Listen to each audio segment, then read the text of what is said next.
चलिए, good afternoon. बता दीजिए कि ऑडियो वीडियो क्लियर है भाई। तो हम क्लास को शुरू करेंगे, जल्दी से बताइए कि ऑडियो वीडियो क्लियर है अपना।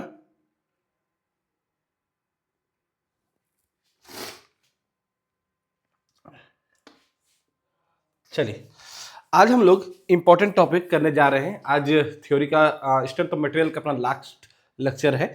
बस अपना आज इंपॉर्टेंट टॉपिक होने जा रहा है स्ट्रेस स्ट्रेन डायग्राम। ये लास्ट टॉपिक है ना। उसके बाद उसी से रिलेटेड कुछ मैकेनिकल प्रॉपर्टीज हैं, उसको हम लोग डील करेंगे। क्लियर है? हाँ जी, हाँ जी। चलिए ठीक है, तो हम लोग समय बिना बर्बाद किए हुए क्लास को शुरू करते हैं। आज है अपना लेक्चर नंबर 5। आज ही अपना strength of material theory section खत्म हो जाएगा। बाकी क्वेश्चंस जितने भी दिन लग जाए, है ना, थ्योरी सेक्शन आज ही खत्म हो जाएगा। चलिए हम लोग शुरू करने जा रहे हैं स्ट्रेस स्ट्रेन डायग्राम। अपना हेडिंग है स्ट्रेस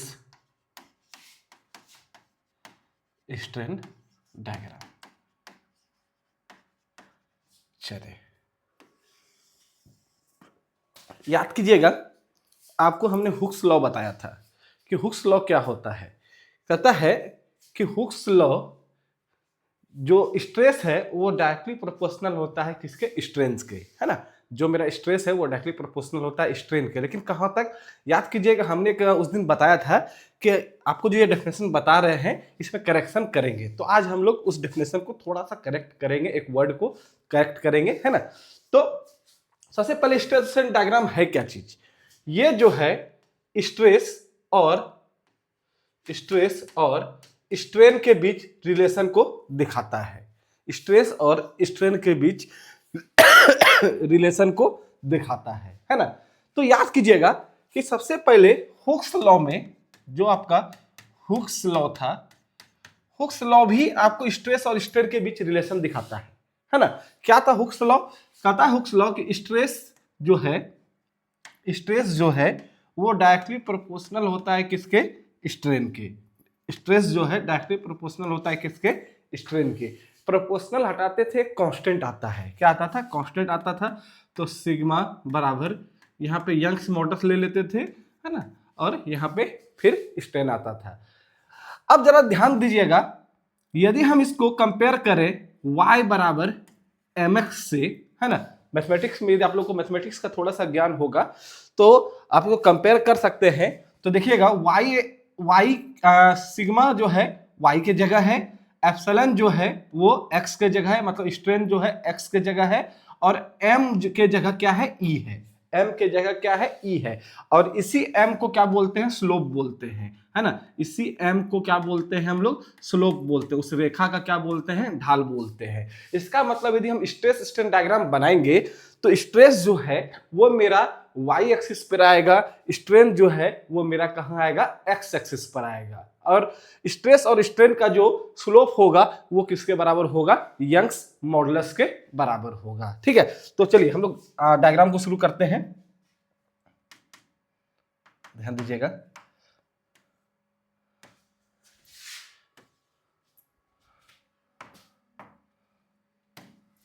ये आपका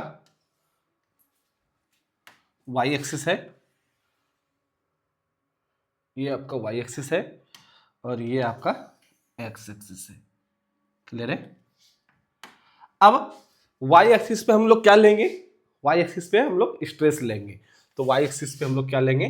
स्ट्रेस लेंगे, मतलब सिग्मा लेंगे, और x एक्सिस पर हम लोग स्ट्रेन लेंगे, मतलब एप्सिलॉन लेंगे। अब आपको पता है कि ये जो हुक्स लॉ है, हमने वहां पे बताया था कि ये हुक्स लॉ इलास्टिक लिमिट तक ही वैलिड है। डेफिनेशन को जरा याद कीजिएगा, तो वहां हमने बताया था कि stress is directly proportional to strain within elastic limit, है ना। तो इसका मतलब है कि ये जो रिलेशन है सिग्मा बराबर ई गुना एप्सिलॉन, ये सिर्फ इलास्टिक लिमिट तक ही वैलिड होगा, है ना। तो इसका मतलब है कि यदि हम एक ग्राफ खींचेंगे तो देखिएगा, स्ट्रेस और स्ट्रेन, जैसे जैसे स्ट्रेस का मान बढ़ाएंगे वैसे वैसे स्ट्रेन का मान बढ़ेगा। तो ये ऐसा कहां तक होगा जी? इलास्टिक लिमिट तक होगा। क्लियर है? कहां तक होगा? इलास्टिक लिमिट तक होगा। मतलब आप जैसे जैसे स्ट्रेस बढ़ाइएगा वैसे वैसे आपका स्ट्रेन बढ़ता जाएगा, या उल्टा बोलेंगे स्ट्रेन जैसे जैसे बढ़ेगा वैसे वैसे क्या होगा, स्ट्रेस बढ़ता जाएगा। तो कहां तक होगा ये, इलास्टिक लिमिट तक होगा, है ना। इसका मतलब है कि इसके आगे यदि हम डायग्राम को ले जाएं तो वहां पे हुक्स लॉ वैलिड नहीं होगा।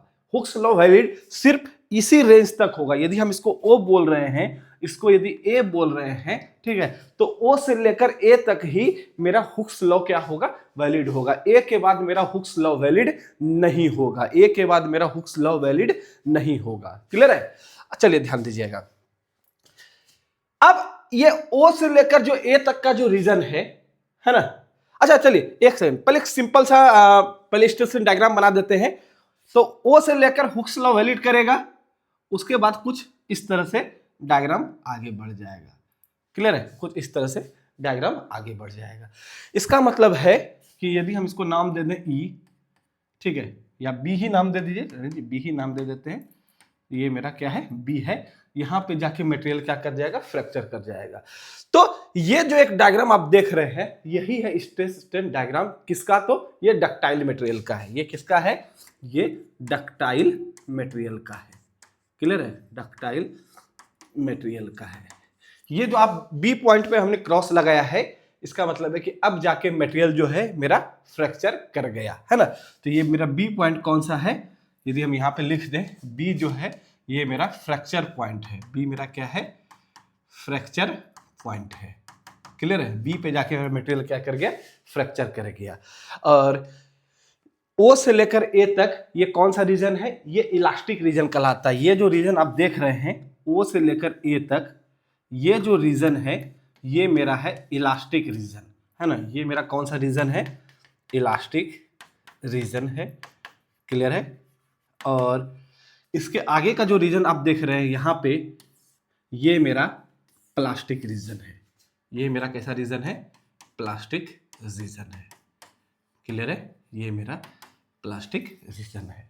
आया समझ में, क्या है डक्टाइल मटेरियल का, डक्टाइल मटेरियल का आपको स्ट्रेस डायग्राम समझ में आया। क्या होगा कि ओ से लेकर ए तक हुक्स लॉ वैलिड होगा, और ए जो मेरा कौन सा पॉइंट है, ए मेरा कहलाता है इलास्टिक पॉइंट। ए मेरा कौन सा पॉइंट कहलाता है, इलास्टिक पॉइंट कहलाता है। क्लियर है, ये मेरा क्या कहलाता है, इलास्टिक पॉइंट, या इलास्टिक लिमिट भी बोलते हैं इसको, इलास्टिक पॉइंट या इलास्टिक लिमिट भी बोलते हैं। क्लियर है। चलिए यहां तक कोई दिक्कत है किसी को बताइए, तो फिर हम लोग जो वो डेफिनेशन जो करवाए थे हुक्स लॉ का, है ना, उसको करेक्ट करेंगे। वहां पे हमने लिखाया था इलास्टिक पॉइंट तक, है ना, कि हुक्स लॉ जो वैलिड है वो इलास्टिक लिमिट तक ही वैलिड है। अभी थोड़ा सा उसको हम लोग करेक्ट कराएंगे, हुक्स लॉ को थोड़ा सा करेक्ट कराएंगे, है ना। चलिए बताइए जल्दी से, कोई दिक्कत है। देखिएगा जितना भी डक्टाइल मटेरियल है, जितना भी डक्टाइल मटेरियल है, सबका स्ट्रेस डायग्राम इसी तरह बनता है ना। ये कोई स्टैंडर्ड नहीं है, ये एक्सपेरिमेंटल बेसिस पर अलग अलग डायग्राम, अलग अलग रिजल्ट को बनाया गया है ना। तो लेकिन उसमें से हम लोग सिर्फ और सिर्फ माइल्ड स्टील के बारे में पढ़ते हैं, क्योंकि माइल्ड स्टील एक ऐसा मटेरियल है, जब उसका एक्सपेरिमेंट किया गया तो उसमें कुछ ज्यादा ही रिजल्ट आया, कुछ ज्यादा ही उसमें क्या आया है, पॉइंट वगैरह आया है। तो हम लोग स्ट्रेस स्ट्रेन डायग्राम को थोड़ा सा और बेहतर समझने के लिए हम लोग माइल्ड स्टील पर जाएंगे। बाकी आपको पता है कि माइल्ड स्टील में क्या है, एक डक्टाइल मटेरियल है। माइल्ड स्टील में क्या है, एक डक्टाइल मटेरियल है। तो ये जनरल डक्टाइल मटेरियल का क्या है, स्ट्रेस स्ट्रेन डायग्राम है। जहां तक आपको हुक्स लॉ है, वैलिड है, वहां तक आपका क्या कहलाएगा, इलास्टिक रीजन कहलाएगा। ये जो रीजन है आपका, ये रीजन इलास्टिक कहलाएगा, ये रीजन आपका प्लास्टिक कहलाएगा। ठीक है। तो अब हम लोग क्या करेंगे कि हम लोग थोड़ा सा बेहतर एक मटेरियल को चूज करते हैं, माइल्ड स्टील। अब आपको सवाल आना चाहिए कि सर माइल्ड स्टील ही क्यों, तो उसका जवाब हमने दिया कि माइल्ड स्टील में कुछ ऐसा ऐसा पॉइंट आता है जो कि थोड़ा सा मटेरियल के बिहेवियर को, स्ट्रेस स्ट्रेन डायग्राम को समझने में मदद करता है। ठीक है, एक है माइल्ड स्टील और एक है एल्यूमिनियम। ठीक है, एक माइल्ड स्टील और एक एल्यूमिनियम। एल्यूमिनियम का नेचर बिल्कुल अलग होता है। ठीक है, एल्यूमिनियम का नेचर बिल्कुल आपको क्या होता है, अलग होता है। आप लोग देखेंगे अभी आज के ही क्लास में ऑफसेट यील्डिंग आएगा, एक टॉपिक आएगा ऑफसेट यील्डिंग, है ना। तो वो देखेंगे सिर्फ और सिर्फ हम लोग एल्यूमिनियम के लिए ही पढ़ते हैं। ठीक है, उसी तरह स्ट्रेस स्ट्रेन डायग्राम, ये जनरल स्ट्रेस स्ट्रेन डायग्राम है। थोड़ा सा डिटेलिंग में चलते हैं तो हम लोग माइल्ड स्टील की तरफ बढ़ते हैं। ठीक है, तो माइल्ड स्टील में कुछ और पॉइंट आएगा, तो हम लोग लिखेंगे stress strain diagram for mild steel. Stress strain diagram for mild steel. और यहीं पे हम लोग थोड़ा सा हुक्स लॉ को करेक्ट करेंगे, हुक्स लॉ को थोड़ा सा करेक्शन करेंगे। आप लोग को पहला मेरे बात को ध्यान रखिएगा कि हुक्स लॉ का आज जो डेफिनेशन बताएंगे वो बिल्कुल सही है। उस दिन हमने क्लास में भी बताया था कि ये सिर्फ समझने के लिए है अभी, है ना। इसका बेहतर डेफिनेशन और थोड़ा सा करेक्ट करेंगे, देखेंगे जरा। चलिए हम डायग्राम ड्रॉ करते हैं पहले।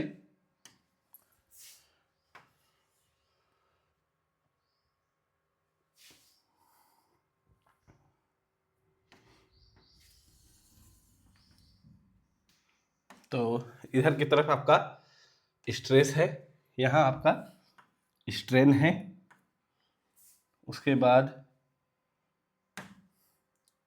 फिर यहाँ तक आपका क्या आएगा, हुक्स लॉ वैलिड होगा। क्लियर है। उसके बाद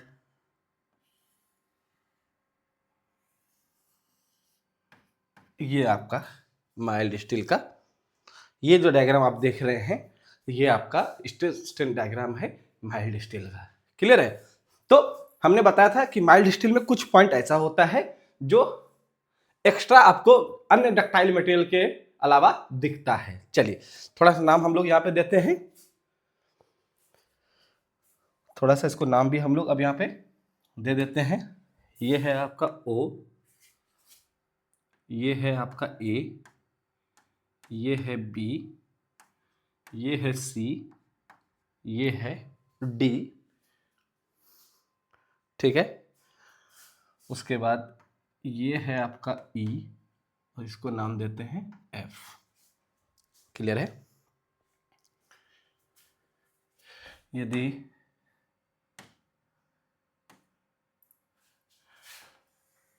एक लाइन यहाँ खींच दें, एक लाइन यहाँ खींच दें। क्लियर है यहाँ तक। और रुकिएगा, थोड़ा सा गड़बड़ हो गया, इसको भी नाम दे दीजिए ABCDE। ये आपका F है, इसको नाम दे देते हैं G। क्लियर है। अब लाइन को ड्रॉ करते हैं। तो एक लाइन इधर खिंचाएगा, एक आपका यहाँ खिंचाएगा। सही जा रहा है।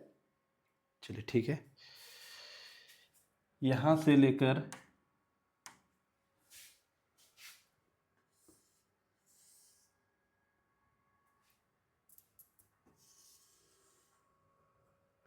ये आपका इलास्टिक रीजन है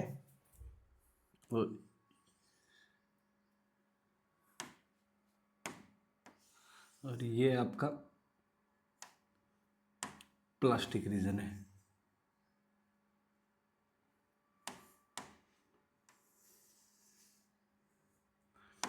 ये आपका इलास्टिक रीजन है और ये आपका प्लास्टिक रीजन है। क्लियर है। ध्यान दीजिएगा, ये जो प्लास्टिक रीजन को देखिए हमने दो भागों में बांटा है। जो प्लास्टिक रीजन है, एग्जाम में ग्राफ आएगा नहीं आएगा, ग्राफ नहीं आएगा, कुछ नहीं आएगा ग्राफ वगैरह। ठीक है दीपक, एग्जाम में ग्राफ वगैरह नहीं आएगा, सिर्फ समझने के लिए है। मटेरियल के बिहेवियर को समझिए थोड़ा। ठीक है, तो अच्छा लगेगा आपको, ताकि टफनेस वगैरह है ना, या अलग अलग स्ट्रेंथ वगैरह। कल भी हमने बताया था कि स्ट्रेंथ को थोड़ा सा और एलिब्रेट करेंगे, तो अभी समय आ गया है, देखेंगे। ये जो आपका प्लास्टिक रीजन है, प्लास्टिक रीजन भी दो तरह का है, देखेंगे। ये जो रीजन है प्लास्टिक रीजन में,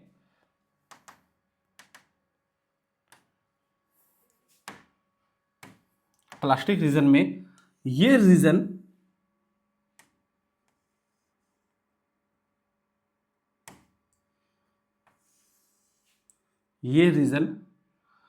और इधर वाला, ये रीजन कहलाता है strain hardening region. Strain hardening region. और ये कहलाता है necking region. Necking region. Clear है? चलिए सबसे पहले नाम देते हैं सब पॉइंट का, फिर एक एक करके समझते हैं। थोड़ा सा समय दीजिएगा, सब्र के साथ बैठिएगा, है ना। जो काम का चीज है उसको इंपॉर्टेंट करा देंगे।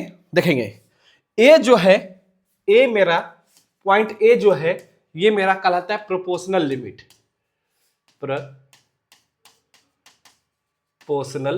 लिमिट। बी मेरा कहलाता है, बी मेरा कहलाता है इलास्टिक लिमिट, बी मेरा कहलाता है इलास्टिक लिमिट। सी कहलाता है upper yield limit, upper yield limit. D कहलाता है lower yield limit, lower yield limit. E कहलाता है, ई क्या है, वीडियो लैग हो रही है सर, ऐसा है क्या? और किन्हीं का बताइएगा वीडियो लैग हो रहा है क्या? ई है आपका मैक्सिमम, मैक्सिमम यील्ड स्ट्रेंथ, या अल्टीमेट यील्ड स्ट्रेंथ लिख लीजिए। नो ओके, नहीं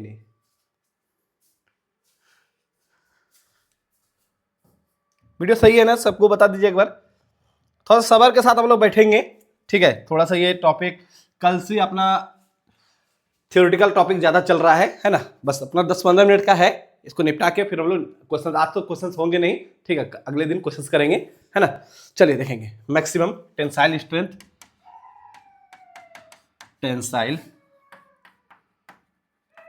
स्ट्रेंथ। उसके बाद एफ जो है मेरा फ्रैक्चर पॉइंट है, एफ मेरा क्या है, फ्रैक्चर पॉइंट है। क्लियर है? चलिए अब हुक्स लॉ पे आते हैं जरा। अब एग्जैक्ट हुक्स लॉ की डेफिनेशन को समझते हैं। अच्छा एक चीज बताइए, एक चीज बताइए जी, कोई पॉइंट नहीं भाई, इसका कोई भी नाम नहीं है, ये कोई भी नाम नहीं है। डी और जी बिल्कुल ही नजदीक है ना। आपको ये डायग्राम बहुत बड़ा दिख रहा है, डी और जी जो है बिल्कुल ही नजदीक है, इसका कोई नाम नहीं है, ठीक है, आज समझ में। चलिए समझते हैं इसको। ये दोनों एक ही लाइन में है ना, इसका कोई नाम नहीं है, नहीं तो जरूर लिखाते, आपको नाम होता तो जरूर लिखाते। चलिए हुक्स लॉ पे चलते हैं जरा।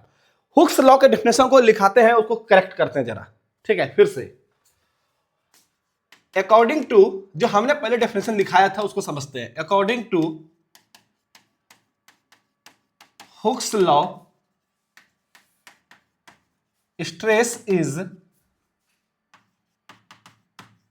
डायरेक्टली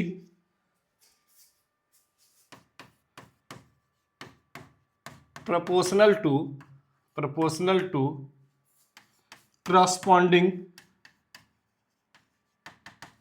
strain within या up to, जैसा भी था, within elastic limit, within elastic limit। हमने यह डेफिनेशन पहले लिखाया था, है ना, हमने यही डेफिनेशन पहले लिखाया था, जिसमें से हम स्पष्ट रूप से आपको बोले थे कि यह डेफिनेशन बिल्कुल सही नहीं है। अच्छा एक चीज देखिएगा, कोई भी एक कर्व है, कोई भी एक कर्व है, उस कर्व पर बिल्कुल ही नजदीक में यदि हम कोई दो डिस्टेंस ले, जैसे कि ये मेरा कर्व है, वहां पे हमने एक पॉइंट ए यहां पे लिया और एक पॉइंट बी यहां पे लिया, अब बहुत ही नजदीक है, तो जैसे ही यह नजदीक होगा, ठीक है, इसका मतलब है कि यह जो मेरा पॉइंट है, यह जो मेरा डिस्टेंस है कर्व पे, ये एक मेरा सरल रेखा में होगा, ये एक मेरा कैसा होगा, एक सरल रेखा में होगा। ये बात आप मानते हैं? चाहे कितना भी बड़ा कर्व हो, ये आप सड़क पे जा रहे हैं, यू टर्न ले रहे हैं, सड़क पे आप जा रहे हैं, यू टर्न ले रहे हैं, लेकिन बिल्कुल ही यदि आप एक कदम चलेंगे तो आपको वो एक कदम जो है वो कैसा होगा, एक सरल रेखा में होगा, है ना। इसका मतलब है कि यदि आप बिल्कुल कर्व सेक्शन पे जा रहे हैं और छोटे से डिस्टेंस को ले रहे हैं तो वो एक सरल रेखा होगा, और हुक्स लॉ जो है वो सरल रेखा के लिए वैलिड है ना। हुक्स लॉ जो है वो हुक्स लॉ, इसी ये जो ब्लू कलर का हमने रेखा खींचा है, इसी यही रीजन में वैलिड है, यहीं तक आपको हुक्स लॉ क्या है, वैलिड है ना। अब दिक्कत क्या है ये ए बी, देखिए बी मेरा क्या था, इलास्टिक लिमिट है। देखिए हमने यहां डेफिनेशन में लिखा है कहां तक है जी, इलास्टिक लिमिट तक ही वैलिड है ना। तो बी मेरा क्या है, देखिएगा ये बी मेरा क्या है, इलास्टिक लिमिट है। देखिए हमने लिखा है बी मेरा क्या है, इलास्टिक लिमिट है। इसका मतलब है कि हुक्स लॉ मेरा बी तक ही वैलिड है। लेकिन बी के आगे देखिए क्या है, ग्राफ में कर्व बन गया। बी के आगे ग्राफ मेरा क्या बन गया है, कर्व बन गया है। क्लियर है, बी के आगे मेरा ग्राफ क्या हो गया है, कर्व बन गया है। तो जैसे ही कर्व बन गया है, तो यदि आप छोटा सा भी दूरी लेंगे, मान लीजिए कि हम यहां तक दूरी ले लेते हैं, ठीक है, तो ये भी मेरा स्ट्रेट लाइन जैसा क्या करेगा, बिहेव करेगा। और स्ट्रेट लाइन जैसा बिहेव करेगा तो हुक्स लॉ फिर यहां तक वैलिड हो जाएगा, है ना। तो और थोड़ा सा आगे जाएंगे, फिर स्ट्रेट लाइन जैसा वैलिड करेगा, हुक्स लॉ फिर वहां तक वैलिड हो जाएगा, है ना। तो ऐसे में क्या होने लगेगा, आपको प्रॉब्लम होने लगेगा। तो हम क्या करेंगे, बिल्कुल मैक्सिमम तक ना जाके, हमको पता है कि भाई यहां के बाद हल्का कर्व हो रहा है, तो उससे थोड़ा सा नीचे ही हम रहेंगे, है ना।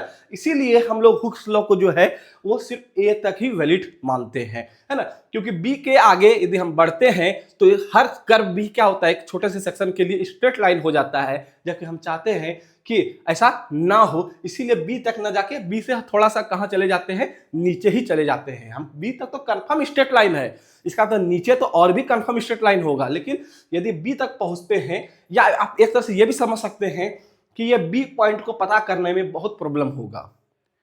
ये जो मेरा इलास्टिक पॉइंट है, इलास्टिक पॉइंट को पता करने में बहुत प्रॉब्लम होगा, इसीलिए हम उससे थोड़ा सा नीचे चले जाते हैं। तो हुक्स लॉ जो वैलिड है वो मेरा पॉइंट ए तक ही वैलिड होता है, ठीक है।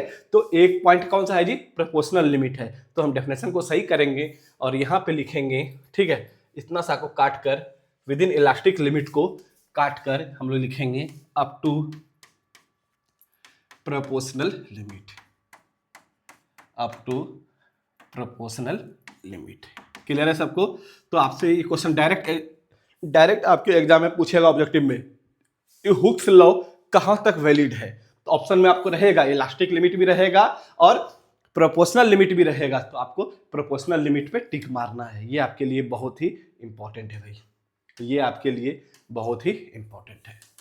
क्लियर है, आया समझ में। एक बार जल्दी से कमेंट करके बताइए ये क्लियर है सबको, जल्दी से बताइए क्लियर है।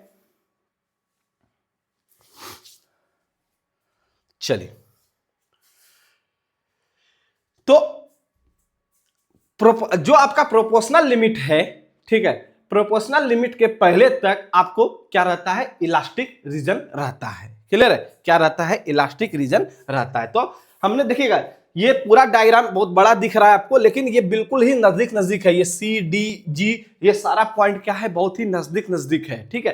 सिर्फ आपको समझाने के लिए क्या है, हमने इसको थोड़ा सा बड़ा बनाया है ना। तो मोटा मोटी आप समझ लीजिए कि आपका जो आपका इलास्टिक रीजन है, कहां गया, जो आपका इलास्टिक रीजन है वो आपका मोटा मोटी यहीं तक आपको देखने को मिलेगा। इस जगह तक आपको क्या मिलेगा, इलास्टिक रीजन देखने को मिलेगा, ठीक है। अब देखिएगा, अब बोल रहे हैं कि सर आप बता रहे हैं कि यहीं तक आपको इलास्टिक रीजन देखने को मिलेगा, क्या है जी, डायग्राम देखे नेम पूछ सकता है क्या, नहीं नहीं नाम नहीं पूछेगा, कुछ भी नहीं, जो चीज आपको बता रहे हैं बस उसको देखिएगा, है ना। और ये स्ट्रेस स्ट्रेन डायग्राम, ये स्ट्रेस स्ट्रेन डायग्राम काफी इंपॉर्टेंट है, लेकिन अभी आप लोगों के लिए नहीं, सिर्फ समझिए जितना सा बता रहे हैं आपको, ठीक है। चलिएगा आगे बढ़ते हैं, जरा बीच में आप लोग डिस्टर्ब कर दिए। अब आपके मन में सवाल आ रहा होगा सर स्ट्रेस स्ट्रेन डायग्राम, ठीक है, स्ट्रेस स्ट्रेन डायग्राम में आपने बताया कि इलास्टिक लिमिट यहां तक ही है, लेकिन आपने दिखाया है यहां तक आपने इलास्टिक लिमिट को दिखाया है। देखिएगा कल हमने बताया था कि कोई भी मटेरियल परफेक्टली इलास्टिक नहीं होता है, कोई भी मटेरियल परफेक्टली इलास्टिक नहीं होता है।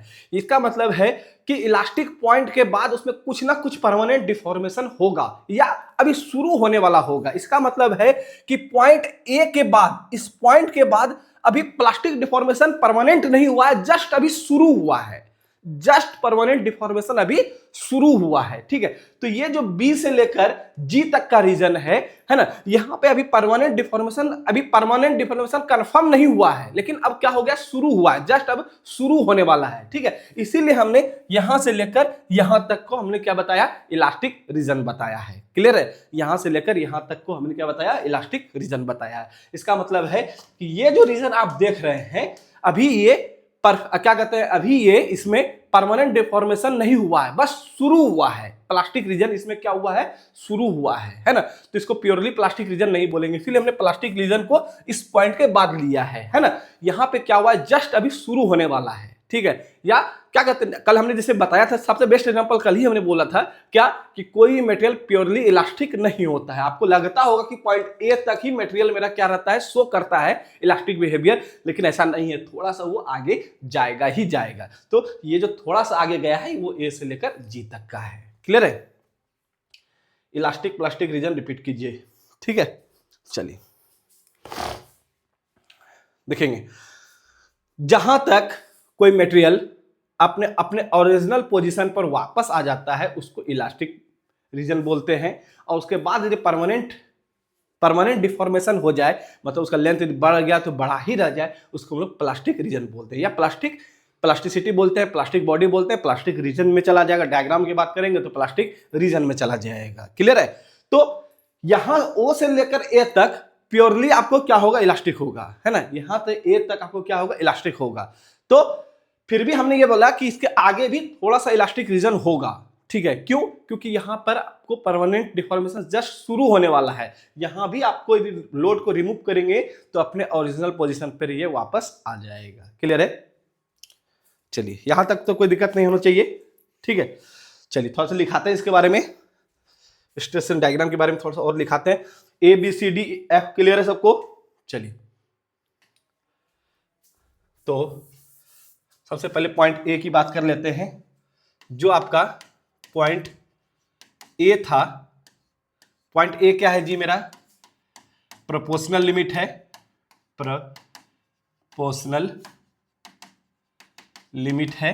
पॉइंट ए प्रोपोर्शनल लिमिट है, तो हुक्स लॉ जो है पॉइंट ए तक ही मेरा क्या है, वैलिड है। ये जो डायग्राम आप देख रहे हैं, हुक्स लॉ जो है मेरा पॉइंट ए तक ही क्या है, वैलिड है ना। तो हम यहां पॉइंट ए की बात करें, ठीक है, तो पॉइंट ए जो है वहां तक पे क्या है, हुक का नियम वैलिड है, है ना। पॉइंट ए तक ही हुक का नियम क्या है, वैलिड है। इसका मतलब है कि सिग्मा बराबर ई स्ट्रेन, है ना, सिग्मा बराबर ई स्ट्रेन। कभी कभी आपसे ये क्वेश्चन पूछ लेगा, ये क्वेश्चन आपसे पूछ लेगा कि ये जो डायग्राम में आप जो OA है, इस OA रेखा का स्लोप क्या बताता है, ये OA रेखा का स्लोप क्या बताता है ना। तो OA रेखा का स्लोप जो है वो यंग्स मॉडुलस बताता है। क्या बताता है, यंग्स मॉडुलस बताता है। क्लियर है, क्योंकि देखिएगा फिर से एक्सप्लेन कर देते हैं आपको, क्योंकि ये y बराबर mx जैसा है ना। तो ये m क्या होता है जी, स्लोप होता है, और m ही क्या है, e है। तो स्लोप जो है ऐसे लिख देते हैं, लाइन बना के ही लिख देते हैं, रेखा OA का ढाल, रेखा OA का ढाल स्लोप यंग्स मॉडुलस है, यंग्स मॉडुलस होता है। रेखा OA का स्लोप यंग्स मॉडुलस होता है।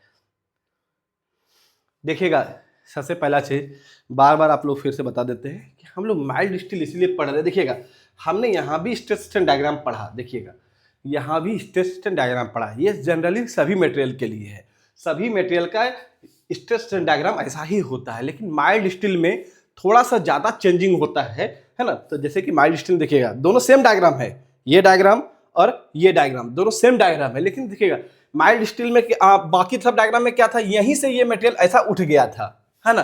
जबकि माइल्ड स्टील में कुछ थोड़ा सा चेंजिंग हुआ था, इसीलिए हम लोग माइल्ड स्टील को पढ़ लेते हैं, क्योंकि जब माइल्ड स्टील पढ़ लेंगे तो ऑटोमेटिक सारा डायग्राम क्या हो जाएगा, कवर हो जाएगा। इसीलिए हम लोग इस माइल्ड स्टील पे ही ज्यादा समय देते हैं। क्लियर है, ये रीजन है एग्जैक्ट। चलिए ध्यान देंगे, कहां पे थे, ए हो गया। हाँ, पॉइंट बी क्या था जी, पॉइंट बी मेरा इलास्टिक लिमिट है ना। चलिए पॉइंट बी मेरा क्या है, इलास्टिक लिमिट है। पॉइंट बी की यदि बात करें तो पॉइंट बी मेरा क्या होगा, इलास्टिक लिमिट है। पॉइंट बी मेरा क्या है, इलास्टिक लिमिट है। माइल्ड, और किसी का कोई डाउट है क्या, जल्दी से बताइए, है ना। तो पॉइंट बी के बाद परमानेंट डिफॉर्मेशन शुरू हो जाता है, शुरू हो जाता है। पॉइंट बी के बाद परमानेंट डिफॉर्मेशन शुरू हो जाता है। ये जो आपको ए कहा गया, ये जो ए है, जैसे आप, ये मेरा बी क्या था, मेरा इलास्टिक पॉइंट है, जैसे ही इसके बाद जाएंगे तो आपका परमानेंट डिफॉर्मेशन क्या हो जाएगा, शुरू हो जाएगा, है ना। परमानेंट डिफॉर्मेशन शुरू हो जाएगा। परमानेंट डिफॉर्मेशन होगा नहीं, जस्ट अभी बिगिन है, अभी जस्ट अभी स्टार्ट होने वाला है, ठीक है। और इस बात को हमेशा याद रखिएगा कि पॉइंट बी, डी और जी ये बिल्कुल ही नजदीक होता है, बहुत ही कम समय के लिए होता है, ठीक है। इसीलिए हम बोल रहे हैं कि जैसे ही बी आएगा उसके बाद तुरंत ही जी आ जाएगा, तुरंत ही क्या आ जाएगा, जी आ जाएगा। बिल्कुल कम समय के लिए होता है ना। चलिए ध्यान देंगे, पॉइंट बी भी हो गया। पॉइंट बी के बाद परमानेंट डिफॉर्मेशन शुरू हो जाता है ना।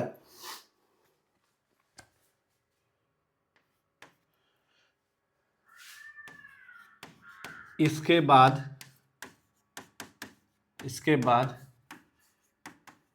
मटेरियल अपने मूल आकार में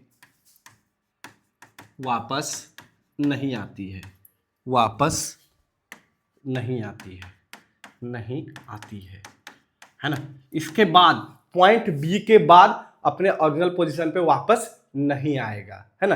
रहेगा इलास्टिक ही, लेकिन फिर भी अपने ओरिजिनल पोजीशन पे वापस अब नहीं आएगा। कोई दिक्कत है। चलिए अब आते हैं पॉइंट सी की बात कर लेते हैं। पॉइंट सी जो है वो मेरा यील्ड पॉइंट है। यही जो पॉइंट सी है, ये जो आप पॉइंट सी देख रहे हैं, कहा गया, ये जो मेरा पॉइंट सी देख रहे हैं, यही आपको स्ट्रेंथ दिखाता है किसी भी मटेरियल का।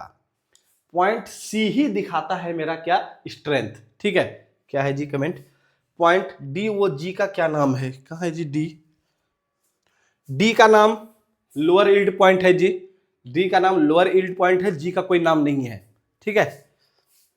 चलिए तो हम लोग यहां पे बात कर रहे थे कि पॉइंट सी है, यही पॉइंट है जो मटेरियल के कैपेसिटी को बताता है, ठीक है, कि उस मटेरियल का कितना स्ट्रेंथ है। पॉइंट सी पे ही हम लोग सारा का सारा मटेरियल का कैलकुलेशन करते हैं, क्लियर है। पॉइंट सी पे ही हम लोग मटेरियल का सारा कैलकुलेशन वगैरह पॉइंट सी पर ही करते हैं। और पहली बात आप लोग इस बात को याद रखेंगे, बी से लेकर जी तक इसके बीच में ज्यादा गैप नहीं होता है ना। देख लीजिए यहाँ पे इस वाले डायग्राम में तो गैप दिख भी नहीं रहा है, यहां से डायरेक्ट आपने आप ए तक गए, ए के बाद डायरेक्ट आपका प्लास्टिक डिफॉर्मेशन हो गया है ना। डायरेक्ट आपका प्लास्टिक डिफॉर्मेशन हो गया है, सिर्फ थोड़ा सा माइल्ड स्टील में ऐसा दिखता है ना। तो इसीलिए हम लोग माइल्ड स्टील पे थोड़ा सा ज्यादा हम लोग डिटेलिंग में पढ़ते हैं, क्लियर है। चलिए तो ये पॉइंट सी जो है ये मेरा कहलाता है क्या, यील्ड पॉइंट। ये मेरा पॉइंट सी क्या कहलाता है, यील्ड पॉइंट। यील्ड पॉइंट का मतलब है कि अब इस पॉइंट के बाद जैसे ही आप इस पे ऊपर लोड आप लगाएंगे, ठीक है, जैसे ही आप इसके ऊपर लोड आप लगाएंगे अब यहां पे परमानेंट डिफॉर्मेशन हो जाएगा। मतलब अब मटेरियल का जो कैपेसिटी था, स्ट्रेंथ था, वो लूज हो जाएगा, क्लियर है। अरे कल हम लोग स्ट्रेंथ के बारे में पढ़ रहे थे, है ना। तो आखिर वो कब तक सहेगा, तो वो जब तक कि उसमें परमानेंट डिफॉर्मेशन, यदि वो परमानेंट डिफॉर्मेशन हो गया, परमानेंट डिफॉर्मेशन यदि हो गया तब तो बात ही चेंज हो गया, है ना। तो ये पॉइंट सी ही है जो यील्ड पॉइंट है, जो कि आपके स्ट्रेंथ को दिखाता है, क्लियर है। तो पॉइंट सी जो है ये मेरा क्या है, यील्ड पॉइंट है। पॉइंट सी मेरा क्या है, यील्ड पॉइंट है, जो कि परमानेंट डिफॉर्मेशन को दिखाता है, जो कि परमानेंट डिफॉर्मेशन को दिखाता है। क्लियर है, जो कि परमानेंट डिफॉर्मेशन को दिखाता है। क्लियर है। पॉइंट सी जो है यहाँ पे यहाँ पे मटेरियल जो है अब डिफॉर्म होना शुरू हो गया। शुरू क्या, अब डिफॉर्म हो गया। शुरू तो वो बी के बाद ही शुरू हो जाता है, लेकिन सी जो पॉइंट है वहां पे मेरा मटेरियल जो है वो क्या होता है, परमानेंट डिफॉर्म हो जाता है। क्लियर है। तो यही पॉइंट सी पर ही आपको सारा का सारा कैलकुलेशन हम लोग मैकेनिक्स में स्ट्रेंथ ऑफ मटेरियल में पॉइंट सी पर ही करते हैं। एक बात का याद रखेंगे, यदि हम नोट दे के बात करें, सोम में हम लोग यील्ड पॉइंट तक ही पढ़ते हैं, यील्ड पॉइंट तक ही स्टडी करते हैं हम लोग, है ना, स्टडी करते हैं। जो आपका सोम में हम लोग सिर्फ यील्ड पॉइंट तक ही स्टडी करते हैं। हम लोग जो मटेरियल का कैपेसिटी है, जो मैक्सिमम कैपेसिटी है, जो स्ट्रेंथ है, वो उसी स्ट्रेंथ तक ही हम लोग क्या करते हैं, स्टडी करते हैं। इसीलिए तो हमने बताया कि जो मेरा पॉइंट सी है वही मेरे लिए सोम में क्या है, सबसे इंपॉर्टेंट है। पॉइंट सी पर ही हम लोग सारा चीज क्या करते हैं, स्टडी करते हैं। मतलब यील्डिंग होना शुरू हो गया। यील्डिंग होने का मतलब है कि उसमें अब परमानेंट डिफॉर्मेशन हो गया। पॉइंट सी पर मेरा परमानेंट डिफॉर्मेशन हो गया। क्लियर है। अब लेकिन फिर भी हम लोग आगे अभी देखेंगे। चलिए ध्यान दीजिएगा, पॉइंट सी हो गया। चलिए आगे क्या था जी, आगे क्या था, चलिए ध्यान देंगे।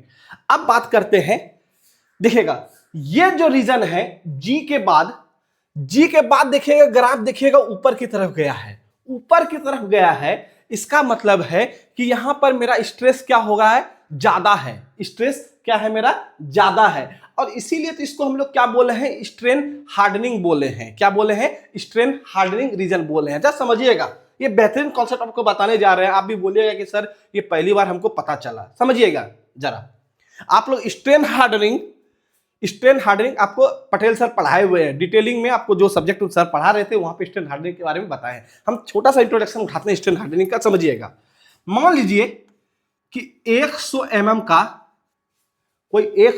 कोई मटेरियल है। क्लियर है। और उसको एक बार +2 mm बढ़ा दिए और एक बार +5 mm बढ़ा दिए।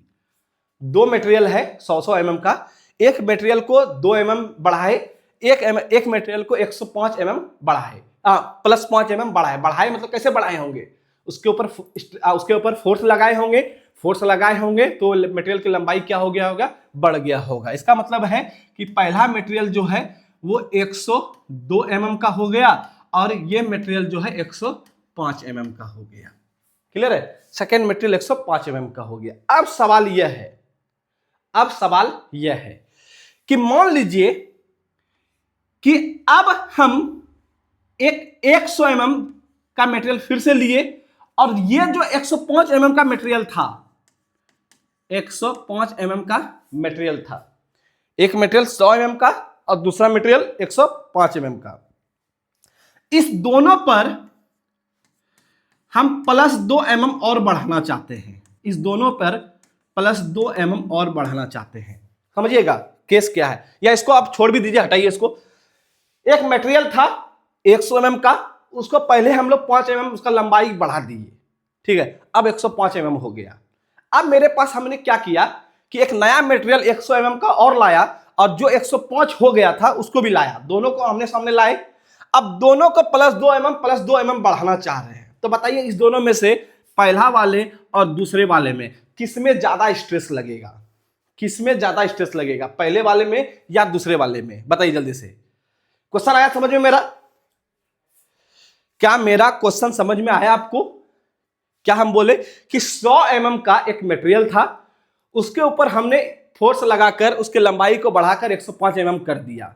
अब हमने फिर से दो मटेरियल को लाए। कौन सा? पहला एक 100 mm का लाया, एक नया मटेरियल लाया, और 105 mm को जिसको हम लोग बढ़ाए थे उसको लाए, है ना। अब दोनों में हम +2 mm बढ़ाना चाहते हैं, +2 mm इसमें भी बढ़ाना चाहते हैं, +2 mm इसमें भी बढ़ाना चाहते हैं। तो बताइए कि स्ट्रेस किसमें ज्यादा लगेगा, पहले वाले में या दूसरे वाले में, या दोनों में बराबर लगेगा? जल्दी से बताइए क्या होगा, जल्दी से बताइए क्या होगा। स्ट्रेन हार्डनिंग आप लोग पढ़ के आए हुए हैं, है ना। जल्दी से बताइए क्या होगा।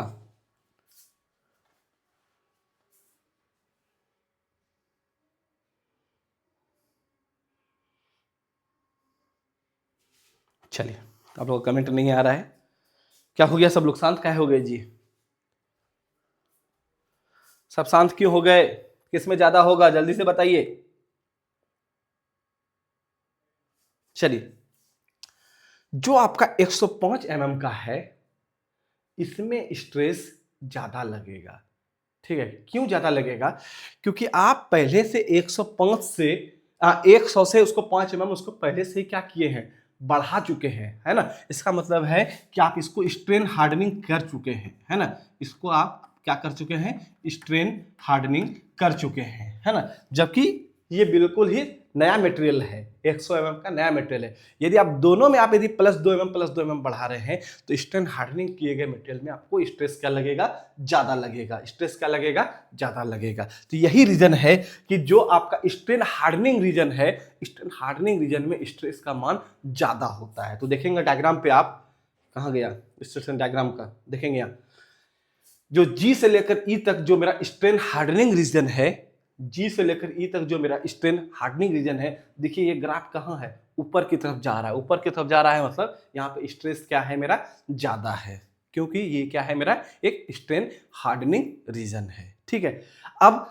आप मैक्सिमम ले जा रहे हैं, मैक्सिमम ले जा रहे हैं, आखिर कहाँ तक ले जा सकते हैं जी? तो पॉइंट ई जो है यहीं तक आप मैक्सिमम स्ट्रेस लगा सकते हैं, क्योंकि जैसे आप यहाँ पे ई मैक्सिमम स्ट्रेस लगाइएगा, ई जिसको हम लोग बोलते हैं, देखिए क्या, मैक्सिमम टेंसाइल स्ट्रेंथ, ई को क्या बोलते हैं, मैक्सिमम टेंसाइल स्ट्रेंथ। ये जो पॉइंट ई है, तो जैसे आप ई तक पहुंचिएगा तो अभी भी मटेरियल फेल नहीं करेगा। अब यहाँ पे क्या शुरू हो जाएगा, नेकिंग शुरू हो जाएगा। नेकिंग मतलब उसमें क्या आ जाएगा, दरार आ जाएगा। दरार जैसे आएगा तो हमने कल भी बताया था कि जैसे ही कोई चीज में दरार आता है तो फिर वहां पे फोर्स क्या लगाना पड़ता है, कम लगाना पड़ता है। वो कम फोर्स लगाने से भी क्या हो जाएगा, टूट जाएगा। इसीलिए देखिए यहाँ पे ग्राफ कहाँ चला जाता है, वो नीचे की तरफ चला जाता है। इसका मतलब है कि यहाँ पे स्ट्रेस क्या लग रहा है, कम लग रहा है, और आगे जाके ये फिर क्या हो जाएगा, ये टूट जाएगा। आगे जाके ये मेरा क्या हो जाएगा, टूट जाएगा। क्लियर है सबको? तो ये आपका था स्ट्रेस स्ट्रेन डायग्राम।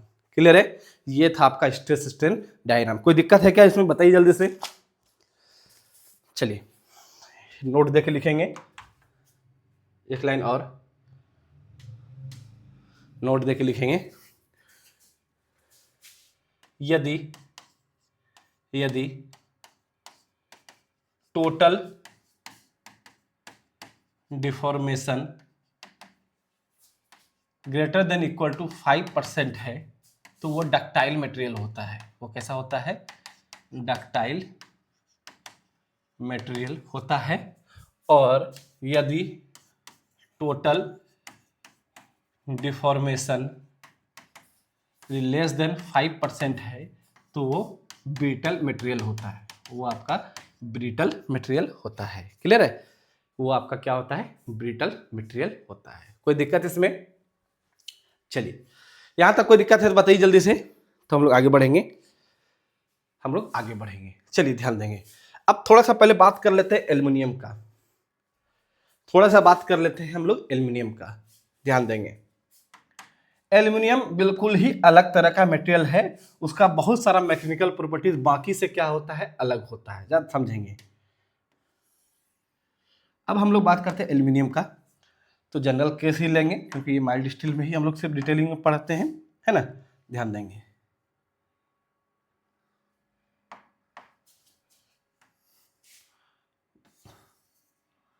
तो ये आपका स्ट्रेस स्ट्रेन डायग्राम है, क्योंकि एल्युमिनियम भी क्या होता है जी, आपका डक्टाइल मटेरियल होता है। एल्युमिनियम भी आपका क्या होता है, डक्टाइल मटेरियल होता है ना। तो डक्टाइल का ही ग्राफ बनेगा, ध्यान दीजिएगा। तो ये आपका ओ हो गया, ये आपका पॉइंट ए हो गया।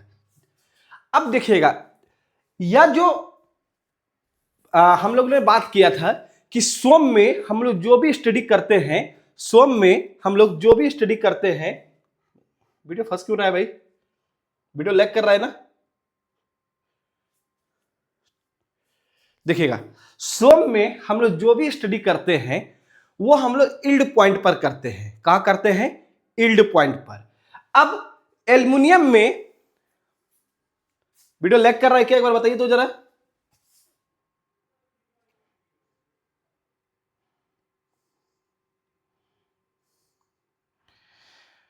वीडियो लैग कर रहा है क्या भाई?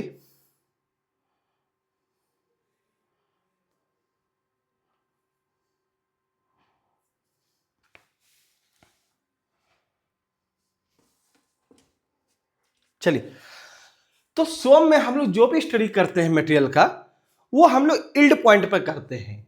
और हाँ जी, कभी कभी कर रहा है, हाँ मेरे मेरे स्क्रीन पे भी कर रहा है भाई, ठीक है, मेरे मेरे स्क्रीन पर भी कर रहा है। क्या किया जाए, दोबारा दोबारा क्लास को चालू किया जाए क्या?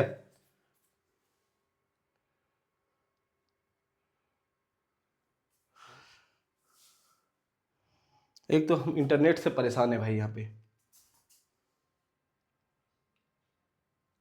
चलिए, तो हम लोग सोम में जो भी स्टडी करते हैं वो कहां पे करते हैं? यील्ड पॉइंट पर। तो एल्युमिनियम में या वैसे मटेरियल जहां पे यील्ड पॉइंट को खोजना काफी टफ होता है, जैसे कि यील्ड पॉइंट हमने क्या बताया था कि आप यील्ड पॉइंट जब भी होगा वो कहां होगा? आपका इलास्टिक लिमिट के बाद होगा। अब इलास्टिक लिमिट के बाद तो होगा, लेकिन आपको क्या होगा? यील्ड पॉइंट को खोजने में यहां पे बहुत ज्यादा प्रॉब्लम आ रहा है। आप बता सकते हैं क्या यहां पे यील्ड पॉइंट कहां है ना? ठीक है, बिल्कुल ठीक है। तो यील्ड पॉइंट को खोजने में क्या होगा? आपको बहुत ज्यादा प्रॉब्लम होगा, है ना? और हम लोग क्या करते हैं, तब हम लोग क्या करते हैं कि जस्ट इसके पैरेलल एक लाइन खींचेंगे। देखिएगा, पैरेलल लाइन खींचने का यहां पे क्या मतलब है, पहले इस बात को समझिए। आपको पता है कि ओ से लेकर ए तक का जो जो स्लोप है वो यंग्स मॉडुलस बताता है। यदि आप पैरेलल लाइन खींचेंगे, यदि आप पैरेलल लाइन खींचेंगे, ठीक है, इसका मतलब है कि इस दोनों का जो स्लोप है वो भी क्या होगा? बराबर होगा। क्योंकि गणित में हम लोग जानते हैं कि दो समानांतर रेखा का जो स्लोप है, ढाल है, वो बराबर होता है ना? तो ये दोनों रेखा क्या होता है? ये दोनों रेखा यदि पैरेलल है, इसका मतलब है कि यह जो आपका पॉइंट, इसका जो स्लोप है, इसका जो स्लोप है, दोनों क्या होगा? बराबर होगा। मतलब दोनों का मटेरियल जो है, यंग्स मॉडुलस, दोनों का हमने क्या रखा? बराबर रखा है ना? तो अब हमने जो पैरेलल लाइन खींचा है, आखिर ये कितना पे होना चाहिए? ये कितना पे होना चाहिए? तो ये होना चाहिए, आखिर पैरेलल लाइन जो खींचेंगे आखिर कितना पे होना चाहिए? तो ये होना चाहिए आपको, ये होना चाहिए आपको 0.2% of total deformation, total 0.2% of total deformation, है ना? जितना आपका डिफॉर्मेशन हुआ है उसका 0.2% होना चाहिए, ठीक है? और इस जगह जो स्ट्रेस होता है, ये जो स्ट्रेस देख रहे हैं, इसको हम लोग बोलते हैं सिग्मा ऑफसेट। क्या बोलते हैं इसको? Sigma offset. क्लियर है? या इसको प्रूफ स्ट्रेस भी बोलते हैं, या इसको हम लोग प्रूफ स्ट्रेस भी बोलते हैं। क्लियर है? क्या बोलते हैं इसको? प्रूफ स्ट्रेस भी बोलते हैं, है ना? इसका मतलब है कि हमको यील्ड पॉइंट नहीं मिल रहा था, तो हमने क्या किया कि 0.2% जितना भी डिफॉर्मेशन हो रहा था, है ना, उसका 0.2% हम लोग ले लिए, और अब इसी पॉइंट को हम लोग यील्ड पॉइंट बोल देंगे। ये जो मेरा पॉइंट है, यही मेरा क्या हो जाएगा? यील्ड पॉइंट हो जाएगा, यील्ड पॉइंट हो जाएगा। क्लियर है? तो अब हम लोग इस पॉइंट पर क्या कर लेंगे? स्टडी कर लेंगे। तो ऐसा हम लोग तब करते हैं, ऐसा हम लोग तब करते हैं जिसका यील्ड पॉइंट खोजने में आपको क्या हो? प्रॉब्लम हो। क्लियर है? जिसका यील्ड पॉइंट आपको खोजने में प्रॉब्लम हो। आया समझ में?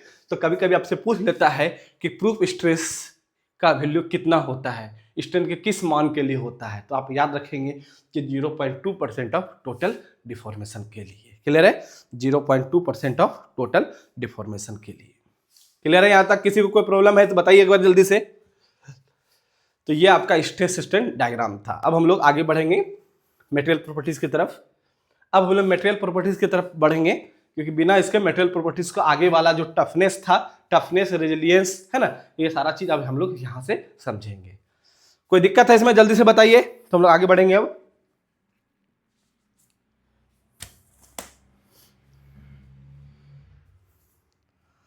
चलिए आगे बढ़ते हैं मटेरियल प्रॉपर्टीज की तरफ। अब कोई दिक्कत है? जल्दी से बताइए।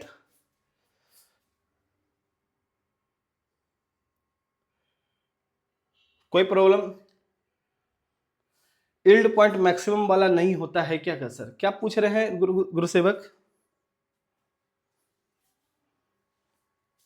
यील्ड पॉइंट मैक्सिमम वाला नहीं होता है क्या? नहीं नहीं, अच्छा आप इस जगह बात कर रहे हैं शायद, मेरे हिसाब से शायद आप इस पॉइंट की बात कर रहे हैं। नहीं भाई, देखिएगा, यील्ड पॉइंट उस पॉइंट को बोलेंगे जहां पर आपका मटेरियल जो है वो क्या कर दिया है, डिफॉर्म कर चुका है, ठीक है। अब वो अपना स्ट्रेंथ खो चुका है, अब वो अपना स्ट्रेंथ खो चुका है।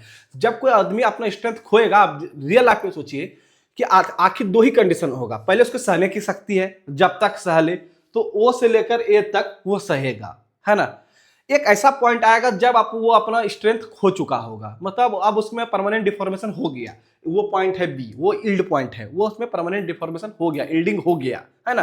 अब धीरे धीरे जो है आप उसमें और लोड लगाइएगा और तोड़ने का कोशिश कीजिएगा, तो ये मैक्सिमम लगाइएगा, है ना। जब उसमें अब उसमें दरार पड़ गया, अब कम लोड में भी वो टूट जाएगा, अब वो कम लोड में भी टूट जाएगा। क्लियर है?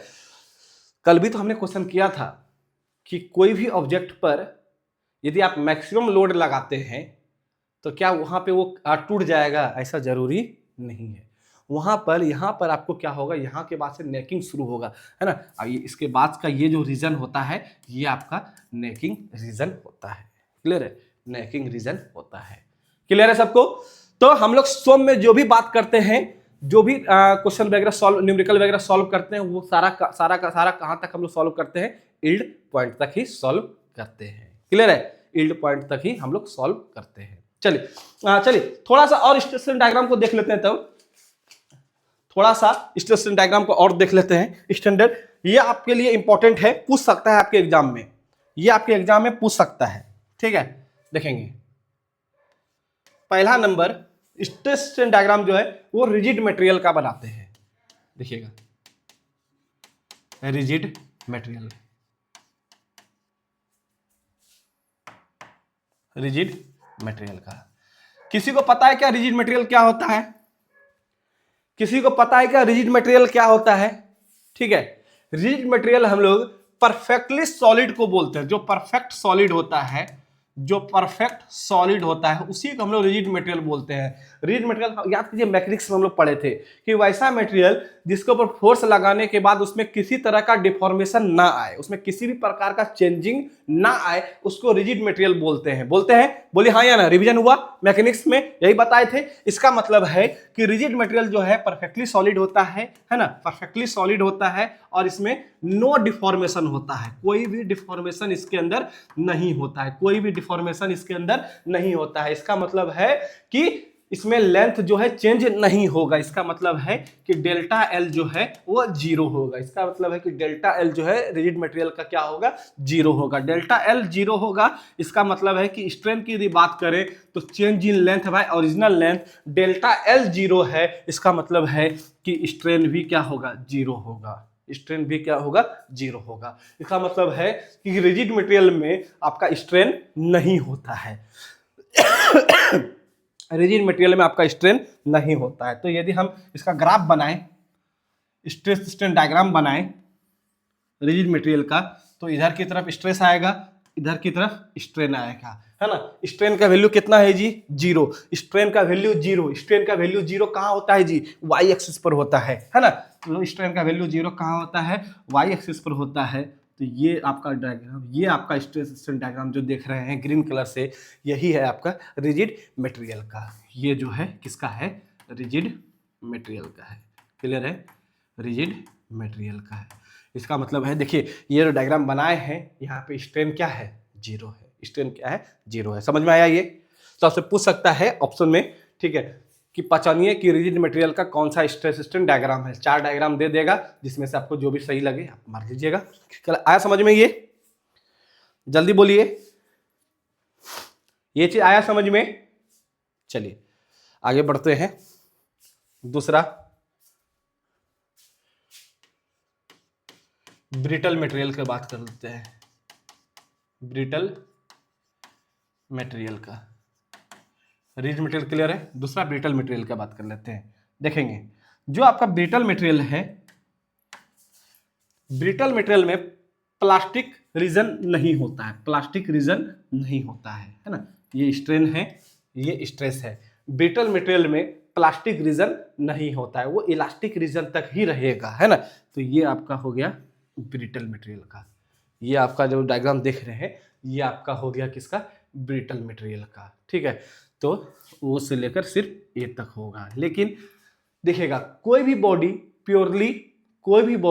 प्योरली इलास्टिक नहीं होता है, थोड़ा ना थोड़ा सा आपको क्या करेगा, प्लास्टिक बिहेवियर शो करेगा ही करेगा, है ना। तो यदि हम बात करें कि जो मेरा ओरिजिनल ब्रिटल मटेरियल होगा, ये तो स्टैंडर्ड ब्रिटल मटेरियल हो गया, है ना, ये तो मेरा स्टैंडर्ड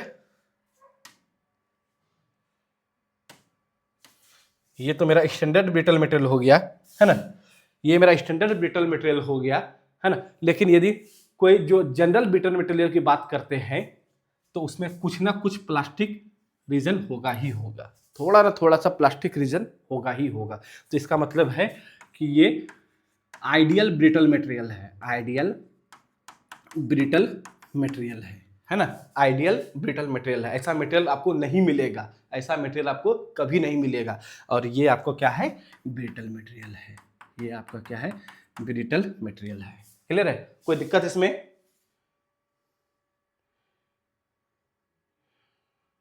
स्ट्रेस व स्ट्रेन में मेजर डिफरेंस क्या होता है? दोनों अलग अलग चीज है भाई, क्या कहाँ पे चल जा रहे हैं। स्ट्रेस जो है इंटरनल फोर्स होता है और स्ट्रेन जो है वो डिफॉर्मेशन का मेजरमेंट है। दोनों बिल्कुल अलग अलग चीज है, कोई रिलेशन नहीं है दोनों में कोई रिलेशन नहीं है। हम मतलब कोई मतलब क्या कहते हैं, रिलेशन तो है वो हुक्स लॉ के थ्रू है, लेकिन मतलब दोनों अलग अलग चीज है। स्ट्रेस जो है वो इंटरनल डेवलपमेंट फोर्स है, वो रजिस्ट करता है, वो अंदर से डेवलप होता है।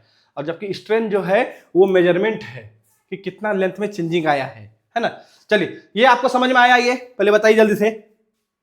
ब्रिटल मटेरियल का क्लियर आया? तो देखिएगा ये स्ट्रेट लाइन है जी, ऐसा नहीं समझिए कि टेढ़ा लाइन है, ये स्ट्रेट लाइन है ना।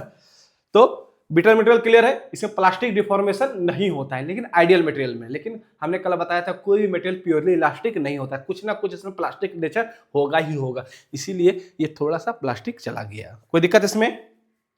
जल्दी से बताइए।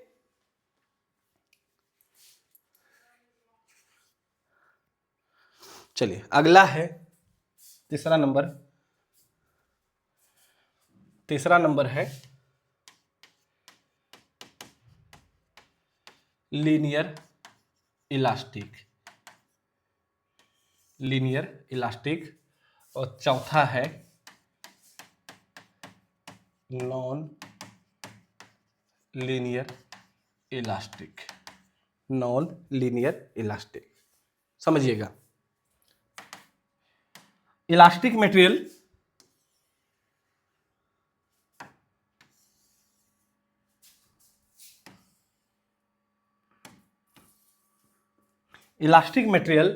में आपको हुक्स लॉ क्या होता है, वैलिड होता है। यदि हुक्स लॉ वैलिड है, ऐसा मटेरियल जिसमें हुक्स लॉ वैलिड होगा, ऐसा जरूरी नहीं कि सब जगह हुक्स लॉ वैलिड ही हो, ऐसा मटेरियल जिसमें हुक्स लॉ वैलिड होगा तो वो आपका क्या होगा, लीनियर इलास्टिक होगा। लीनियर इलास्टिक होगा मतलब इसका जो डायग्राम बनेगा एक सरल रेखा बनेगा। और यदि हुक्स लॉ वैलिड नहीं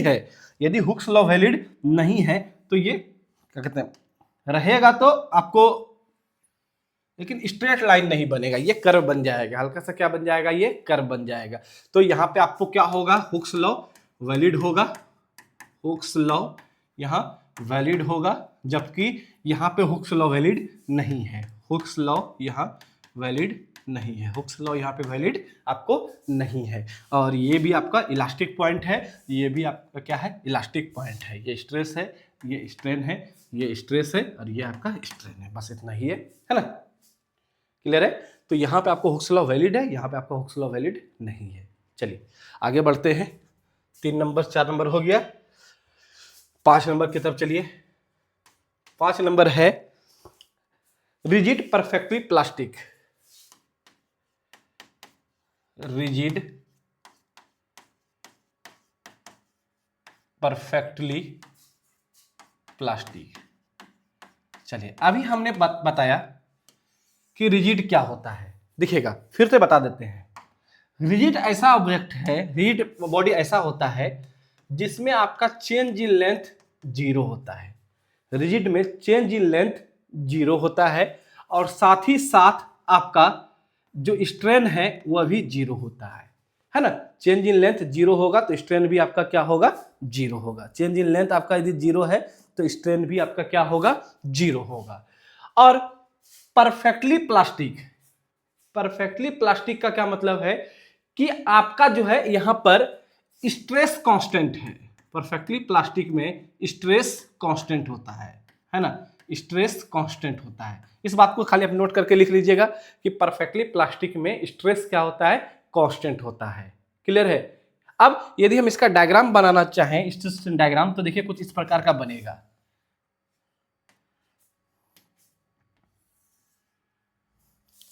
ध्यान देंगे तो सबसे पहला चीज क्या है, रिजिड में आपका क्या होता है, जो आपका स्ट्रेन है वो कांस्टेंट रहता है। तो ये हो गया आपका रिजिड का, ये जो डायग्राम आप देख रहे हैं ये क्या हो गया आपका रिजिड का। क्लियर है, दिख रहा है सबको। अब उसके बाद स्ट्रेस क्या होगा, कांस्टेंट होगा। स्ट्रेस कांस्टेंट होगा मतलब कुछ इस तरह का बनेगा। ठीक है, तो ये जो डायग्राम आप देख रहे हैं ओ ए बी, यही है आपका स्ट्रेस स्ट्रेन डायग्राम किसका, तो रिजिड परफेक्टली प्लास्टिक का। ठीक है, रिजिड परफेक्टली प्लास्टिक का ये आपका डायग्राम है।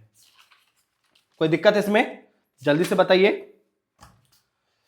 तो ये कुछ था, आपको बस आपको ध्यान देना है, ध्यान में रखना है ग्राफ इसका। तो इस तरह से होता है, आपको एग्जाम में डायरेक्ट आपसे पूछ सकता है। इसको थोड़ा सीधा कर लीजिए क्योंकि ये आपका पैरेलल होगा।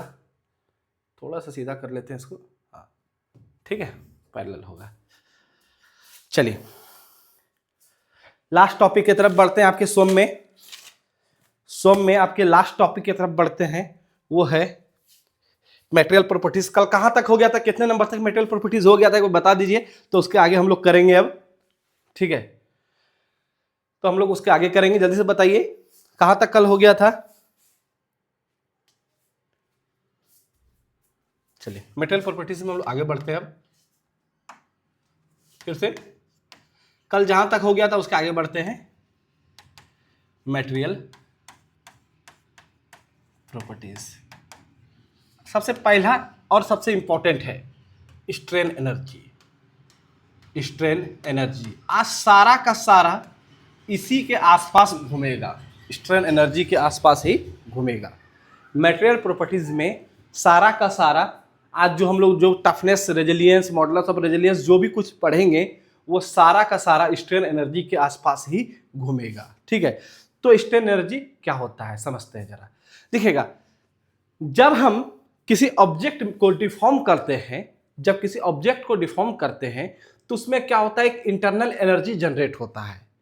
क्या जनरेट होता है, एक इंटरनल एनर्जी जनरेट होता है। किसके कारण, जब आप लोड लगाते हैं, किसी भी पे आप लोड लगाएंगे, या आप सोचिए आपके ऊपर कोई एनर्जी तो किसी भी तरह जनरेट हो सकता है जी, एनर्जी तो किसी भी तरह से जनरेट हो सकता है। तो लोड लगाने के कारण, किसी मटेरियल पर आप लोड लगा रहे हैं, तो क्या जनरेट होता है आपको, सॉलिड में स्ट्रेस का मान या सूत्र क्या होता है सर, स्ट्रेस का मान या सूत्र क्या होता है। स्ट्रेस तो वही होता है फोर्स अपॉन एरिया, और क्या होगा, स्ट्रेस यही होता है दीपक। सॉलिड में स्ट्रेस का मान या सूत्र क्या होता है, शायद आप क्वेश्चन क्या पूछ रहे हैं, ये तो फोर्स अपॉन एरिया ही होता है स्ट्रेस। ठीक है, चलिए, तो स्ट्रेन एनर्जी क्लियर है। तो जब किसी मटेरियल में हम लोग लोड लगाते हैं, तो लोड लगाने के कारण जो उसके अंदर एनर्जी जो स्टोर्ड होता है, उसी को हम लोग क्या बोलते हैं, स्ट्रेन एनर्जी बोलते हैं। तो लिखेंगे, इसके बारे में लिखेंगे, इट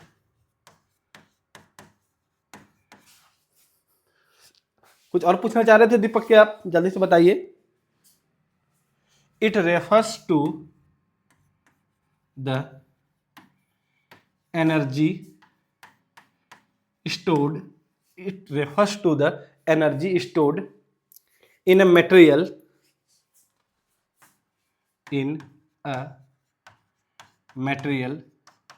किसी भी मटेरियल में एनर्जी स्टोर्ड है ना, किसी भी मटेरियल में जो एनर्जी स्टोर्ड होता है, तो it refers to the energy stored in a material when it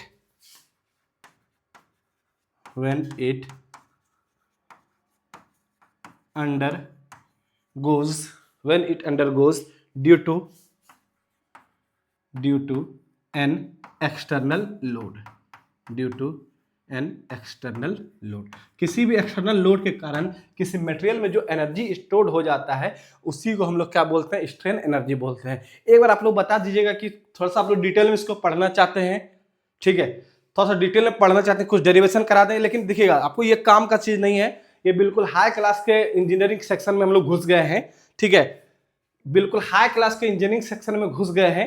तो इसको आप यदि आप बोलेंगे तो हम डिटेल में भी इसको बता सकते हैं, है ना, डिटेल में भी इसको बता सकते हैं, डेरिवेशन वगैरह, फार्मूला वगैरह, ठीक है। बाकी आप सिर्फ आप कॉन्सेप्ट से ही समझ लीजिए, बाकी आपको ये नहीं पूछेगा फार्मूला वगैरह, आपके सिलेबस में बिल्कुल नहीं आएगा इसका, ठीक है, ये इंजीनियरिंग में आएगा। बेवजह आप लोग समय भी बर्बाद करेंगे, यदि आप बोलेंगे तो हम करा देंगे, जैसा बोलिए आप जल्दी से कमेंट करके बताइए, जो एग्जाम में आए वही बताइएगा। हाँ जी, वही बिल्कुल वही हम भी सोच रहे हैं, ठीक है, वही हम भी सोच रहे हैं। चलिए देखेंगे, तो समझ लीजिए सिर्फ, ठीक है, फार्मूला वगैरह की तरफ हम लोग नहीं जाएंगे, फार्मूला वगैरह की तरफ हम लोग नहीं जाएंगे, है ना।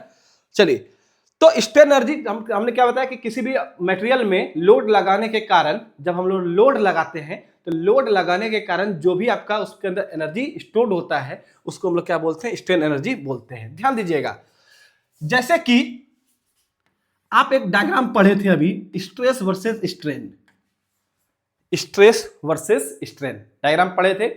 उसी तरह एक और डायग्राम होता है, वो है लोड वर्सेस डिफॉर्मेशन। क्या होता है, लोड मतलब जो आप बाहरी फोर्स लगा रहे हैं, और डेल्टा एल, क्लियर है, लोड वर्सेस डिफॉर्मेशन, क्लियर है, load versus deformation, load versus deformation, इस तरह का डायग्राम होता है ना। तो आप क्या कीजिएगा, जैसे जैसे लोड लगाइएगा वैसे वैसे आपका क्या होगा, डेल्टा एल बदलते जाएगा। जैसे जैसे आप लोड लगाइएगा वैसे वैसे डेल्टा एल क्या होगा, बढ़ेगा। जैसे कि आप फोर्स लगा रहे हैं, अभी 10 न्यूटन लगाए, थोड़ा सा लेंथ बढ़ा, और 10 न्यूटन लगाएंगे, और बढ़ेगा और बढ़ेगा। इसका मतलब है कि यहाँ पे एक ग्राफ बनाया जा सकता है, लोड और डिफॉर्मेशन के बीच में एक ग्राफ बनाया जा सकता है। वो किसी भी नेचर का हो सकता है, वो किसी भी नेचर का हो सकता है। तो मान लेते हैं कि फिलहाल ये एक लोड वर्सेस डिफॉर्मेशन का ग्राफ है, लोड वर्सेस डिफॉर्मेशन का ये मेरा क्या है, ग्राफ है, ठीक है। तो लोड वर्सेस डिफॉर्मेशन के ग्राफ का जो एरिया होगा, ये जो एरिया देख रहे हैं, लोड वर्सेस डिफॉर्मेशन के ग्राफ का जो एरिया है ना, अभी यहां तक ग्राफ है तो ये एरिया होगा। मान लीजिए ग्राफ ऐसा होगा तो ये एरिया हो जाएगा, है ना। तो लोड वर्सेस डिफॉर्मेशन के ग्राफ का जो एरिया होता है वही आपको स्ट्रेन एनर्जी के बराबर होता है। तो आपको ये बात याद रखना है, आपको ये बात याद रखना है, ठीक है। आया समझ में, आया समझ में। तो स्ट्रेन एनर्जी क्या बताता है, load versus deformation, load versus deformation graph का जो एरिया होता है वही स्ट्रेन एनर्जी के बराबर होता है। तो आपको ये बात को याद रखना है, ठीक है। तो हम इसको नोट देके लिख देते हैं, इस बात को नोट देके लिख देते हैं, लोड वर्सेस डिफॉर्मेशन ग्राफ का क्षेत्रफल, इस क्षेत्रफल लोड वर्सेस डिफॉर्मेशन ग्राफ का क्षेत्रफल स्ट्रेन एनर्जी बताता है, स्ट्रेन एनर्जी बताता है। इस बात को आप लोग गांठ बांध के रख लेंगे, ये इंपॉर्टेंट है, ये जो लाइन है ये बहुत ही इंपॉर्टेंट है। लोड वर्सेस डिफॉर्मेशन ग्राफ का जो क्षेत्रफल है वही स्ट्रेन एनर्जी को बताता है। कोई दिक्कत है इसमें तो बताइए जल्दी से, कोई दिक्कत है क्या इसमें, जल्दी से बताइए।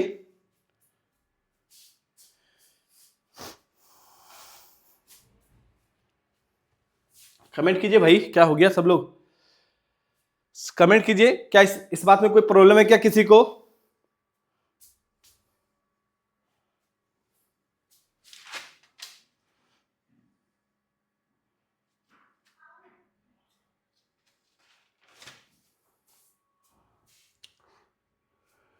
हमने बताया दीपक, ठीक है, हमने ये पहली बात तो स्ट्रेन एनर्जी को दो तरीके से समझाए।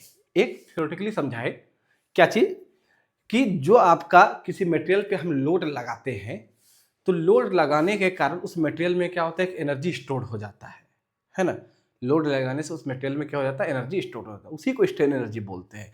ग्राफिकली यदि स्ट्रेन एनर्जी की बात करें तो लोड और डिफॉर्मेशन का यदि हम ग्राफ बनाएं, P वर्सेस डेल्टा एल का यदि हम ग्राफ बनाएं, ठीक है, तो P वर्सेस डेल्टा एल का जो ग्राफ होगा उसका जो क्षेत्रफल होगा वो स्ट्रेन एनर्जी के बराबर होगा। यदि हमको बोलते हैं भी कि सर हमको स्ट्रेन एनर्जी का फार्मूला को डिराइव करके बताइए, तो हम लोग इसी ग्राफ का क्षेत्रफल को यहाँ से निकाल देते और वहाँ से जो फार्मूला बन के आता वही आपका स्ट्रेन एनर्जी का फार्मूला हो जाता, वही आपका स्ट्रेन एनर्जी का फार्मूला हो जाता है। क्लियर है? तो हम लोग वैसा नहीं करना चाहते, हम लोग सिर्फ ये समझ लिए कि हाँ भाई जो ग्राफ का जो क्षेत्रफल होगा वही आपका क्या होगा, स्ट्रेन एनर्जी के बराबर होगा। क्लियर है? चलिए अब बात करते हैं रेजिलियंस की। अब बात करते हैं रेजिलियंस की।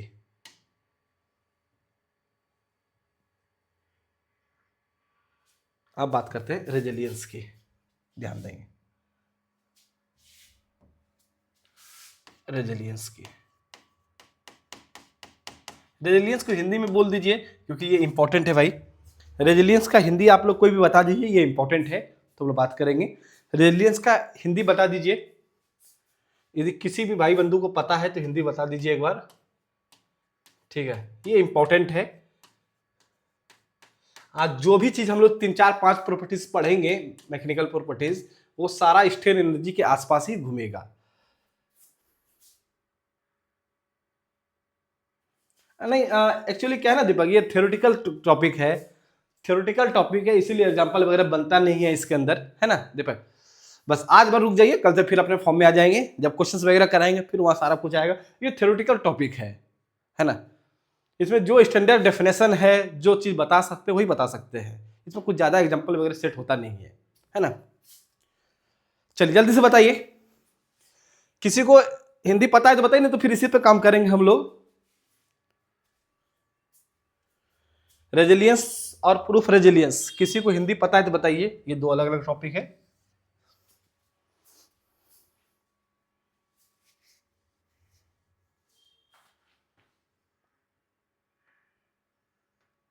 दीपक जी के पास वीडियो कॉल भी नहीं करते, करेंगे बस आज जल्दी से बताइए, अपने समय भी निकल रहा है। चलिए हटाइए, नहीं पता है तो ठीक है, कोई बात नहीं है। देखिएगा रेजिलियंस क्या होता है। यदि हम सबसे पहली बात तो यह भी आपका क्या है, रेजिलियंस जो है ये भी आपका क्या है, एक तरह का स्ट्रेन एनर्जी ही है, एक तरह का स्ट्रेन एनर्जी ही है, ये भी स्टोर्ड एनर्जी है। रेजिलियंस भी एक तरह का स्ट्रेन एनर्जी ही है, ठीक है। लेकिन अब कब हम इस स्ट्रेन एनर्जी को रेजिलियंस बोलेंगे, कब हम इस स्ट्रेन एनर्जी को रेजिलियंस बोलेंगे? देखिएगा स्ट्रेन एनर्जी कहीं तक हो सकता है। अभी हमने इस एग्जांपल को देखा कि यदि आगे है, इसके आगे का भी क्षेत्रफल निकाल लीजिए तो स्ट्रेन एनर्जी होगा। तो हर इस डायग्राम में कहीं भी आप क्षेत्रफल निकालिएगा वो स्ट्रेन एनर्जी ही होगा। लेकिन यदि आप इसी डायग्राम में, यदि हम इसी डायग्राम में सिर्फ इलास्टिक लिमिट के अंदर तक एनर्जी को निकालें, इलास्टिक लिमिट के अंदर तक, मतलब यदि हम डायग्राम को पहले बनाए, समझिएगा जरा, कोई दिक्कत हो तो यहां बताइएगा। ये पूछ सकता है आपसे, छोटा छोटा टॉपिक है, ये पूछ सकता है आपसे, समझेंगे जरा ध्यान से।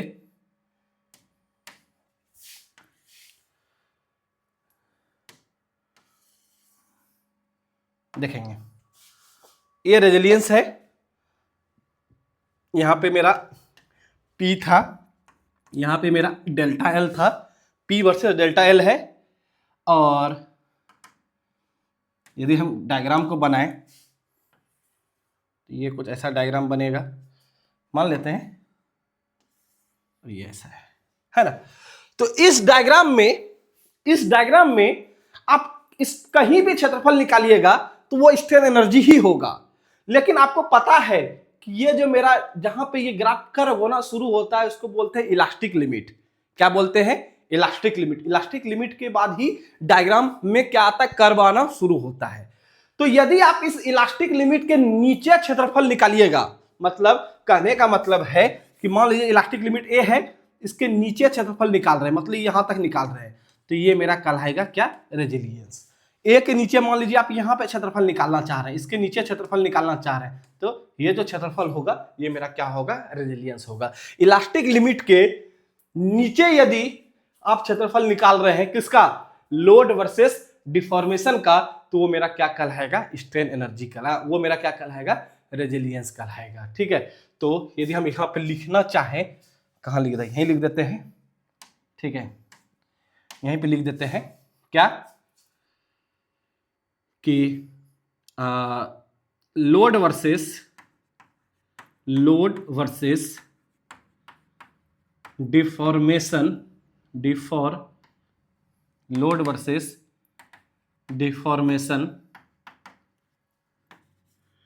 ग्राफ में इलास्टिक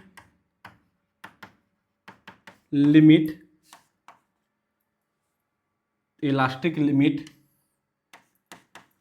तक का क्षेत्रफल रेजिलियंस कहलाता है। क्या कहलाता है, रेजिलियंस कहलाता है। क्लियर है, तो इलास्टिक लिमिट तक मतलब आप चाहे तो यहां निकाल सकते हैं, यहां निकाल सकते हैं, यहां निकाल सकते हैं, मैक्सिमम कहां तक जा सकते हैं जी, मैक्सिमम आप इलास्टिक लिमिट तक ही जा सकते हैं। तो यहां तक यदि आप क्षेत्रफल निकालिएगा तो उसको हम लोग क्या बोलते हैं, रेजिलियंस बोलते हैं। मेरे आपके लिए जल्दी से एक सवाल है, बताइए कि हम मैक्सिमम क्षेत्रफल कहां तक निकाल सकते हैं रेजिलियंस को बोलने के लिए। रेजिलियंस यदि हमको कहना है कि भाई ये मेरा रेजिलियंस है, तो मैक्सिमम क्षेत्रफल इस डायग्राम में कहां तक निकाल सकते हैं, जल्दी से बताइए कमेंट करके, जल्दी से बताइए कमेंट करके। यदि हम लोड वर्सेस डिफॉर्मेशन ग्राफ में मैक्सिमम क्षेत्रफल निकालना चाहते हैं रेजिलियंस कि भाई ये मेरा रेजिलियंस है, हम रेजिलियंस निकालना चाहते हैं, तो मैक्सिमम क्षेत्रफल कहां तक ले सकते हैं, बताइए जरा, जल्दी से बोलिए, कहां तक ले सकते हैं, जल्दी बताइए, कहां तक ले सकते हैं। वो सर्च कर रहे हैं अभी भी, जल्दी बोलो भाई। सतीश, गुरुसेवक, दीपक, बोलिए, हनुमान। पॉइंट ए तक, बिल्कुल सही, पॉइंट ए तक मैक्सिमम हम लोग इलास्टिक लिमिट तक ही जा सकते हैं। ए के नीचे तक आप कहीं भी जाइएगा, ठीक है, तो मेरा रेजिलियंस होगा। लेकिन यदि आप मैक्सिमम तक उपयोग कर लिए, मतलब ए तक उपयोग कर लिए, तो उसको हम लोग प्रूफ रेजिलियंस बोलते हैं। ठीक है, तो मैक्सिमम रेजिलियंस जो होता है, मैक्सिमम रेजिलियंस को प्रूफ रेजिलियंस कहते हैं। क्लियर है, प्रूफ रेजिलियंस कहते हैं, मैक्सिमम रेजिलियंस को प्रूफ रेजिलियंस कहते हैं। आया समझ में, आया समझ में। जो मेरा मैक्सिमम रेजिलियंस होगा, मतलब ए तक का जो रेजिलियंस है, उसी को हम लोग क्या बोलते हैं, प्रूफ रेजिलियंस बोलते हैं। क्लियर है, आया समझ में, जल्दी से बोलिए। चलिए, यहां तक कोई दिक्कत है किसी को? रेजिलियंस हो गया, प्रूफ रेजिलियंस हो गया, स्ट्रेन एनर्जी हो गया, चलिए ठीक है। अगला आता है टफनेस। रेजिलियंस हो गया, प्रूफ रेजिलियंस हो गया, चलिए अगला आता है टफनेस।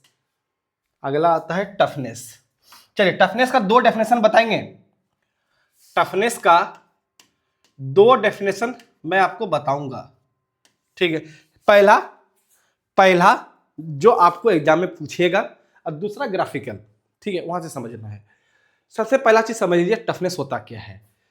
मटेरियल का हुआ प्रॉपर्टी जो इंपैक्ट लोड को सहन कर सके, ठीक है, इसको हम पहले लिख देते हैं। पदार्थ का हुआ गुण, पदार्थ का वह गुण जो इंपैक्ट लोड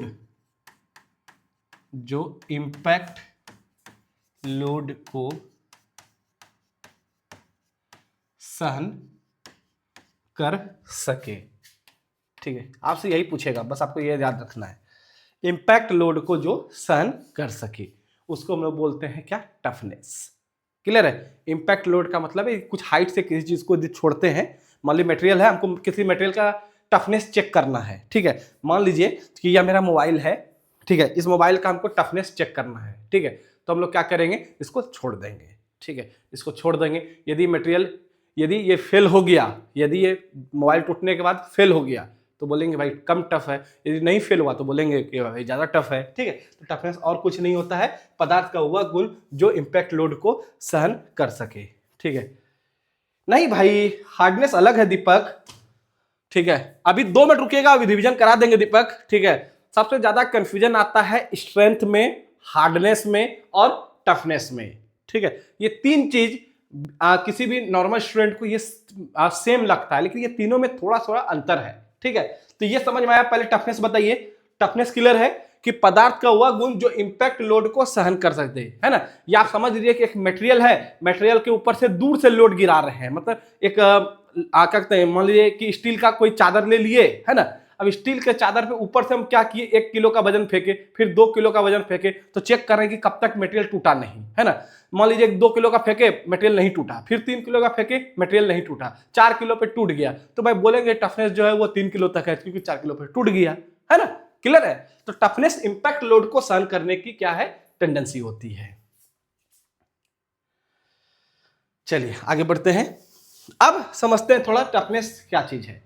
टफनेस भी भाई, ये जो टफनेस है, अब इसको थोड़ा ग्राफिकल मेथड से समझते हैं, तो ये भी एक तरह का स्ट्रेन एनर्जी ही है, ये भी स्ट्रेन एनर्जी ही है ना, स्ट्रेन एनर्जी ही है।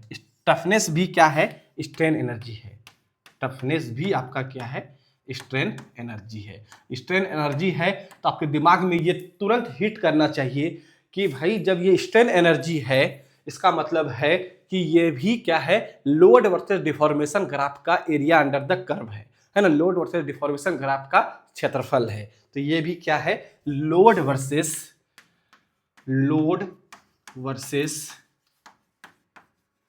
Deformation, load versus deformation graph का क्या है, ये क्षेत्रफल है। देखिएगा अब आपको शायद अब आपको बेहतर समझ में आ रहा होगा कि लोड वर्सेस डिफॉर्मेशन ग्राफ का कहीं भी क्षेत्रफल निकालिए वो स्ट्रेन एनर्जी कहलाता है। लोड वर्सेस डिफॉर्मेशन ग्राफ का कहीं भी क्षेत्रफल निकालिए, कहीं भी क्षेत्रफल निकाल लीजिए तो वो स्ट्रेन एनर्जी होता है। यदि आप क्षेत्रफल जो है क्या कर रहे हैं, यदि आप क्षेत्रफल इल्ड पॉइंट के क्या कहते हैं, कौन सा पॉइंट था जी, ये कौन सा, इलास्टिक पॉइंट, इलास्टिक पॉइंट के नीचे निकाल रहे हैं तो वो रेजिलियंस कहलाता है। इलास्टिक पॉइंट तक निकाल रहे हैं, बिल्कुल इलास्टिक पॉइंट तक निकाल रहे हैं तो वो प्रूफ रेजिलियंस कहलाता है ना।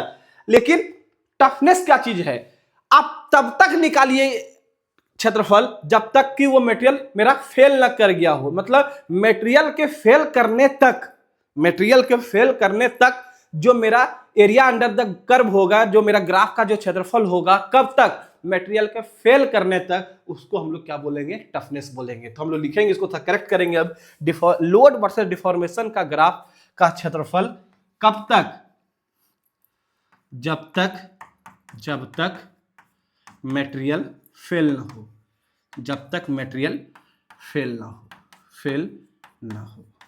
क्लियर है, जब तक कि मटेरियल मेरा फेल ना हो। आया समझ में, टफनेस क्लियर है सबको कि हम लोग यहां भी स्ट्रेन एनर्जी ही निकाल रहे हैं, लेकिन कब तक निकालेंगे, जब तक कि मटेरियल मेरा फेल ना हो। तो जब मटेरियल जहां तक मेरा फेल होगा, ठीक है, वहां तक मेरा क्या होगा, टफनेस होगा। यदि हम स्ट्रेस स्ट्रेन डायग्राम की बात करें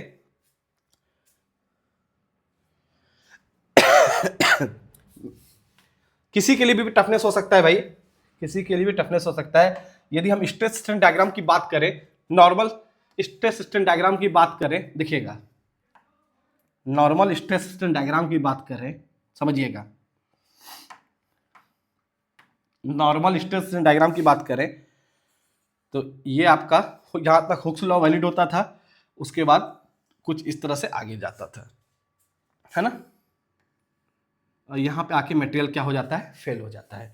इस जगह आके ये क्रॉस का साइन लगाने का मतलब है फेल हो जाता है। इसका मतलब है कि जहां पर मटेरियल फेल हुआ है, जहां पर मटेरियल मेरा फेल हुआ है, यदि इसके नीचे का हम लोग क्षेत्रफल निकाल लें, यह जो क्षेत्रफल है इसके नीचे का जो क्षेत्रफल होगा, यही मेरा क्या कहलाएगा, टफनेस कहलाएगा। इसके नीचे का जो स्ट्रेन एनर्जी होगा यही मेरा क्या कहलाएगा, टफनेस कहलाएगा। जहां पर मटेरियल मेरा फेल होता है उसके नीचे का जो एनर्जी होगा यही मेरा क्या कहलाता है, टफनेस कहलाता है। टफनेस क्लियर है सबको? जल्दी से बोलिए, क्या टफनेस क्लियर है? टफनेस क्लियर है सबको? चलिए, तो आप इस बात को ध्यान देके रखेंगे कि आपसे पूछ सकता है कि स्ट्रेन एनर्जी ये सब एक ही वर्ड है। Strain energy, resilience, proof resilience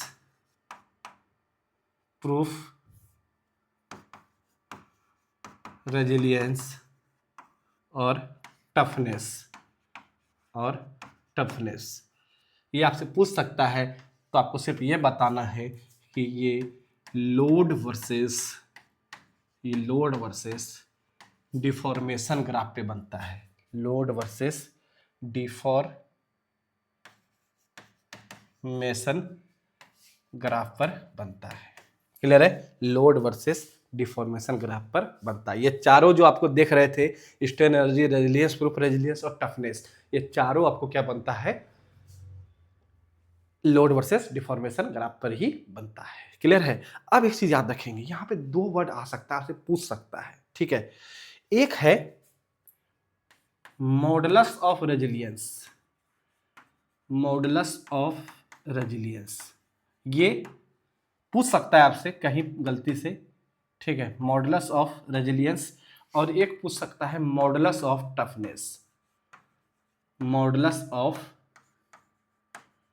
toughness. ये दो चीज एक्स्ट्रा है, बस ये लास्ट है, कहानी खत्म हो गया। आपका सोम यहां पर खत्म हुआ। ठीक है, यहां पे सोम आपका खत्म हुआ। ठीक है, मॉडुलस ऑफ रेजिलियंस और मॉडुलस ऑफ टफनेस ये क्या चीज होता है, देखिएगा क्या है। मॉडुलस वर्ड जब भी लग जाए, ठीक है, किसी मैकेनिकल प्रॉपर्टीज में, तो समझ लीजिए कि उसको वॉल्यूम से हमको क्या देना है, उसके आयतन से भाग दे देना है। इसका मतलब है कि रेजिलियंस को यदि उसके आयतन से भाग दे दिया जाए, रेजिलियंस को उसके यदि आयतन से भाग दे दिया जाए तो वो मेरा हो जाता है मॉडुलस ऑफ रेजिलियंस। उसी तरह मॉडुलस ऑफ टफनेस की बात करें तो यदि मॉडुलस ऑफ टफनेस का मतलब है कि टफनेस को यदि हम वॉल्यूम से भाग दे दिया जाए, टफनेस को यदि वॉल्यूम से भाग दे दिया जाए तो वो मेरा क्या कहलाता है, मॉडुलस ऑफ टफनेस। और एक चीज यहाँ पे आपसे पूछ सकता है कि यह दोनों ग्राफ किस पे बनता है, मॉडुलस ऑफ रेजिलियंस और मॉडुलस ऑफ टफनेस किस पे बनता है। तो याद रखेंगे ये स्ट्रेस वर्सेस स्ट्रेन डायग्राम पे बनता है। किस पे बनता है, स्ट्रेस वर्सेस स्ट्रेन डायग्राम पे। जबकि ये चारों किस पे बनता है, लोड वर्सेस डिफॉर्मेशन। दोनों ग्राफ का नेचर सेम होता है, लोड वर्सेस डिफॉर्मेशन और स्ट्रेस वर्सेस स्ट्रेन, दोनों का नेचर सेम होता है। ठीक है, और ये दोनों स्ट्रेस वर्सेस स्ट्रेन डायग्राम पर बनता है।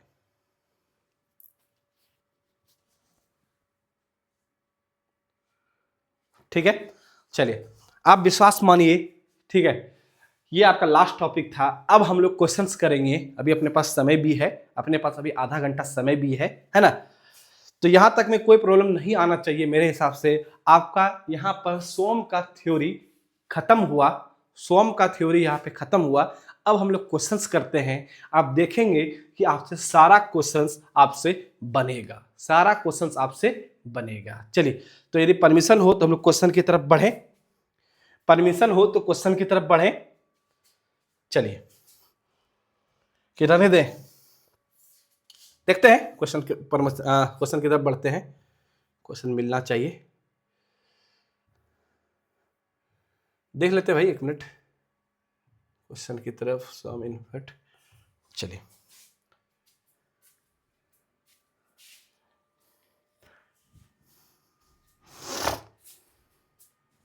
आइए आपके स्क्रीन पर यहां पर पहला नंबर क्वेश्चन है, पढ़ेंगे जरा।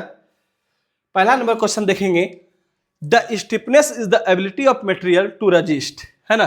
स्टिफनेस जो है किसी सामग्री की डैश को रजिस्ट करने की क्षमता है। जल्दी से बताइए पहले का क्या आंसर होगा, पहला का क्या आंसर होगा, जल्दी से बताइए। अपने पास समय है, अभी प्रचुर समय है। आपका सोम का थ्योरी खत्म हो गया, बिल्कुल खत्म हो गया है ना। अब अपना सिर्फ मैकेनिक्स में एक टॉपिक है, एक थ्योरी का क्लास और बचा हुआ है, वो है वर्क एनर्जी, है ना। तो वो भी हम लोग किसी दिन कर लेंगे। चलिए, तो स्टिफनेस जो है किसी भी मटेरियल का वो क्या बताता है, कल हमने बताया था, कल डेफिनेशन भी लिखाया था कि स्टिफनेस जो है वो डिफॉर्मेशन को क्या करता है, रजिस्ट करता है। या हम फिर से बता देते हैं कि हमने पढ़ा था डेल्टा एल बराबर क्या, पी एल बाय ए ई, ये पढ़े थे हम लोग। डेल्टा एल बराबर क्या होता है, पी एल बाय ए ई। तो यदि डेल्टा एल की बात करें, यदि एल को मैं नीचे ले आऊं तो बचेगा P upon A E by L, और इसी को हम लोग बोलते हैं क्या, स्टिफनेस। इसी को क्या बोलते हैं, स्टिफनेस। जैसे ही स्टिफनेस बढ़ेगा वैसे ही डेल्टा एल मेरा क्या हो जाएगा, कम हो जाएगा। स्टिफनेस बढ़ेगा तो डेल्टा एल क्या हो जाएगा, कम हो जाएगा। इसका मतलब है कि स्टिफनेस क्या बताता है, ये क्या रजिस्ट करता है, डिफॉर्मेशन को रजिस्ट करता है। तो इसका सही आंसर है ए, सही आंसर है इसका ए। क्लियर है, सतीश का सही आंसर था ए। चलिए आगे बढ़ते हैं, क्वेश्चन नंबर 2 देखेंगे। धातुओं को पीटकर पतली चादरों में परिवर्तित करने की गुण को क्या कहा जाता है, जल्दी से बताइए। धातुओं को पीटकर पतली चादर में, है ना, पीटने की बात कर रहे हैं भाई, कंप्रेसिव लोड लगा रहे हैं, है ना, कंप्रेसिव लोड लगा रहे हैं, उसका आकार को चेंज कर रहे हैं, उसको डिफॉर्म कर रहे हैं। मटेरियल के डिफॉर्म करने की टेंडेंसी को क्या कहते हैं, डक्टिलिटी कहते हैं, ठीक है। लेकिन डक्टिलिटी वर्ड का उपयोग हम लोग टेंसाइल फोर्स के लिए करते हैं। किसके लिए करते हैं, टेंसाइल फोर्स के लिए करते हैं। और डक्टिलिटी के लिए यदि हमको कंप्रेसिव फोर्स का उपयोग करना है तो वहां पे हम लोग मेलेबिलिटी वर्ड का उपयोग करते हैं। तो इसका सही आंसर है क्या, मेलेबिलिटी। सही आंसर है इसका मेलेबिलिटी। क्लियर है, बिल्कुल सही है। भीम यादव का सही है, हनुमान का सही है, सतीश का सही है, दीपक का सही है, सबका सही है ना। चलिए नेक्स्ट बढ़ते हैं, पढ़िएगा क्वेश्चन, पढ़िए एक बार। जब किसी पिंड पर दो बराबर एवं विपरीत खिंचाव बल लगाए जाते हैं जिसके परिणाम स्वरूप पिंड की लंबाई बढ़ती है तो इसमें प्रेरित प्रतिबल एवं विकृति क्या होंगी। पढ़िए क्वेश्चन को, पढ़िए, ठीक है। क्वेश्चन नंबर के साथ कमेंट कीजिएगा सभी लोग, क्वेश्चन नंबर के साथ कमेंट कीजिएगा। आज देखेंगे आप लोग से क्वेश्चन बनेगा, ठीक है, क्वेश्चन आपसे बनेगा, कंफर्म बनेगा। थोड़ा सा क्वेश्चन को ध्यान से पढ़ेंगे, ठीक है, क्वेश्चन बनेगा आपसे। जब किसी पिंड पर दो बराबर एवं विपरीत खिंचाव बल लगाए जाते हैं, देखिएगा, मान लीजिए एक पिंड है, मान लेते हैं कि ये आपका पिंड है, कोई ऑब्जेक्ट है ना,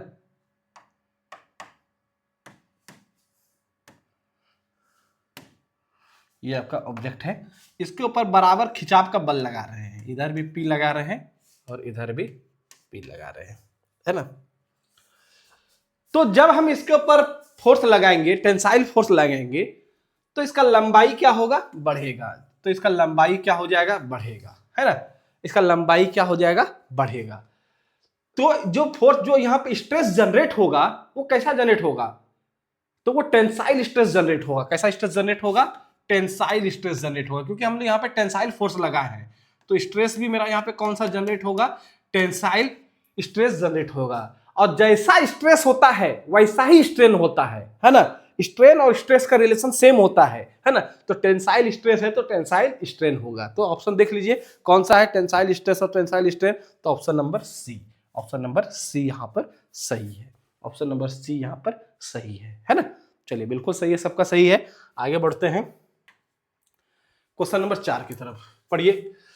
विच of following properties is desirable in part subjected to shock एवं इंपैक्ट लोड। आघात एवं संघट भारों के अधीन पुर्जों के लिए निम्न में कौन सा गुण वांछनीय है। पढ़िए, अभी हमने पढ़ाया, तुरंत पढ़ाया ये क्वेश्चन अभी तुरंत हमने प्रॉपर्टीज में बताया है। जल्दी से बताइए क्या होगा। ऐसा कौन सा प्रॉपर्टी है जो इंपैक्ट लोड को सहन करता है, क्या बोलते हैं उसको। ऐसी कौन सी प्रॉपर्टी है जो इंपैक्ट लोड को सहन करता है, जल्दी से बताइए। ऐसी कौन सी प्रॉपर्टीज है जो इंपैक्ट लोड को सहन करता है। तब हनुमान जी मंगल हो रहा है आपका सोम में। अब हनुमान भाई अब मंगल हो रहा है, चलिए होना चाहिए। अब आसान लग रहा होगा। चलिए, तो इसकी क्या हो जाएगा, ये टफनेस हो जाएगा। टफनेस ही हाँ, दीपक का क्वेश्चन था दीपक का क्वेश्चन था या किन्हीं का क्वेश्चन था, मैं भूल गया। चलिए बार जल्दी से बता देते हैं कि स्ट्रेंथ,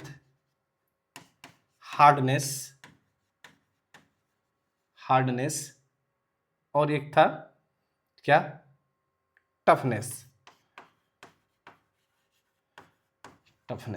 स्ट्रेंथ, हार्डनेस और टफनेस, यह तीनों में क्या है, अंतर है। देखिएगा, ये जो है फेलियर को रजिस्ट करता है, मटेरियल को फेल होने से रोकता है। ठीक है, कब तक मटेरियल फेल नहीं होगा उसी को हम लोग बोलते हैं क्या, स्ट्रेंथ। क्लियर है। हार्डनेस जो है वो इंडिटेशन का मतलब है कि जैसे कि हम किसी ऑब्जेक्ट में पेनिट्रेट करते हैं, जैसे कि दीवार में कील ठोकते हैं। ठीक है, दीवार में कील ठोकते हैं तो उसको क्या कर रहे हैं, पेनिट्रेट कर रहे हैं, दीवार में इंसर्ट करने का कोशिश करते हैं, तो इंडिटेशन को ये रजिस्ट करता है। ठीक है, मटेरियल की वो प्रॉपर्टीज जो इंडिटेशन को रजिस्ट करे, है ना। या इसको कभी कभी ऐसा भी लिखा रहता है खरोच को, मतलब मान लीजिए कोई मटेरियल उसको आप खरोचने का कोशिश कर रहे हैं, तो खरोचने की टेंडेंसी को जो रजिस्ट करता है उसको हम लोग बोलते हैं हार्डनेस। ठीक है, वो कि भाई मेरा मटेरियल कितना हार्ड है। और जबकि टफनेस जो है ये इंपैक्ट लोड को रजिस्ट करता है, इंपैक्ट लोड को रजिस्ट करता है। तो ये तीन अंतर है जी, ये तीन अंतर होता है। ठीक है, मटेरियल कब तक फेल होगा वो मेरा स्ट्रेंथ हो जाएगा, है ना। जो हार्डनेस है वो खरोचने या इंडिटेशन समझ रहे हैं ना वर्ड। इंडिटेशन का हिंदी यदि आपको पता है तो समझ लीजिएगा, बाकी इंडिटेशन जैसे कील को जो ठोकते हैं उसको बोलते हैं इंडिटेशन करना, है ना, पेनिट्रेट करना, छेद करना। तो उसको रोकने की टेंडेंसी हार्डनेस होता है और इंपैक्ट लोड को रोकने की टेंडेंसी मेरा टफनेस होता है। चलिए 4 नंबर हो गया, 5 नंबर की तरफ बढ़िए, पढ़िए क्वेश्चन एक बार। The unit of modulus of rigidity is same as. ठीक है, मॉडुलस ऑफ रिजिडिटी का यूनिट, ठीक है, सेम होता है किसके किसके बराबर, देख लीजिए जरा। सबसे पहला चीज, मॉडुलस ऑफ रिजिडिटी का यूनिट होता है न्यूटन पर एमएम स्क्वायर, या हम लोग इसको बोलते हैं क्या, पास्कल, या इसको हम लोग क्या बोलते हैं, पास्कल। अब ऑप्शन में देखिए कि कौन कौन सा यूनिट है जिसका सभी का यूनिट सेम है, न्यूटन पर एमएम स्क्वायर होता है। ठीक है, मॉडुलस ऑफ रिजिडिटी, ठीक है, मॉडुलस ऑफ रिजिडिटी जिसका यूनिट होता है न्यूटन पर एमएम स्क्वायर। ठीक है, जो कि इलास्टिक क्या है, इलास्टिक कांस्टेंट है। इलास्टिक कांस्टेंट जो है, 4 तरह का इलास्टिक कांस्टेंट था, कौन कौन सा, एक था यंग्स मॉडुलस, एक था मॉडुलस ऑफ रिजिडिटी, एक है बल्क मॉडुलस, एक है पॉइजन्स रेशियो। ठीक है, 4 तरह का इलास्टिक कांस्टेंट होता है, जिसमें से ये इस तीनों का यूनिट न्यूटन पर मीटर स्क्वायर होता है। ठीक है, न्यूटन पर मीटर स्क्वायर होता है, या एमएम स्क्वायर पास्कल बोलते हैं। ठीक है, तो आपको बताना है कि कौन सा इसका यूनिट होता है। सबसे पहला चीज देखिएगा, स्ट्रेस का यूनिट न्यूटन पर मीटर स्क्वायर होता है, प्रेशर का भी यूनिट न्यूटन पर मीटर स्क्वायर होता है, और मॉडुलस ऑफ इलास्टिसिटी इसका भी यूनिट न्यूटन पर मीटर स्क्वायर होता है, और मॉडुलस ऑफ रिजिडिटी इसका भी यूनिट न्यूटन पर मीटर स्क्वायर होता है। इसका सही आंसर ए ही है। बाकी को भी चेक कर लेते हैं। स्ट्रेन का कोई यूनिट नहीं होता है जी, फोर्स का यूनिट न्यूटन होता है, प्रेशर, तो ये सब तीनों यूनिट इसके बराबर नहीं है, तो ये ऑप्शन नहीं होगा। स्ट्रेस का तो होता है, स्ट्रेन का कोई यूनिट नहीं होता है, प्रेशर का फिर बराबर होता है, तो ये भी नहीं होगा क्योंकि एक स्ट्रेन यहाँ पे आ गया। स्ट्रेस का न्यूटन पर मीटर स्क्वायर, फोर्स का न्यूटन, मॉडुलस ऑफ इलास्टिसिटी, तो यहाँ फोर्स का नहीं होता है, तो ये भी आंसर नहीं होगा। सही आंसर इसका है ए, सही आंसर है इसका ए। चलिए नेक्स्ट टॉपिक की तरफ बढ़ते हैं। किस मटेरियल का यहां पर मैक्सिमम डक्टिलिटी होता है जी। ठीक है, मैक्सिमम डक्टिलिटी किस मटेरियल का है, इसमें से एल्युमिनियम, निकल, टंगस्टन और आयरन। कल हमने बताया था इसके बारे में, जल्दी से बताइए कि इसका क्या आंसर होगा। 6 नंबर का क्या आंसर होगा, जल्दी से बताइए। 6 नंबर का क्या आंसर होगा, जल्दी से बताइए। किस मटेरियल का मैक्सिमम डक्टिलिटी होता है, तो मैक्सिमम डक्टिलिटी भाई एल्युमिनियम का होता है। इस चारों में से मैक्सिमम डक्टिलिटी एल्यूमिनियम का होता है। बिल्कुल सही है, ठीक है, बिल्कुल सही है सबका। 6 नंबर। चलिए 7 नंबर की तरफ बढ़ते हैं। रहने दीजिए, बस इतना ही आज के लिए, आज के लिए बस इतना ही। बस आपका सोम कंप्लीट हो गया, आज के लिए इतना ही। नेक्स्ट क्लास भी है आपकी। आपका सोम कंप्लीट हो गया, ठीक है। सोम आपका जो आपका सिलेबस है भाई, सोम का स्ट्रेंथ ऑफ मटेरियल का, वो आपका कंप्लीट हो चुका है।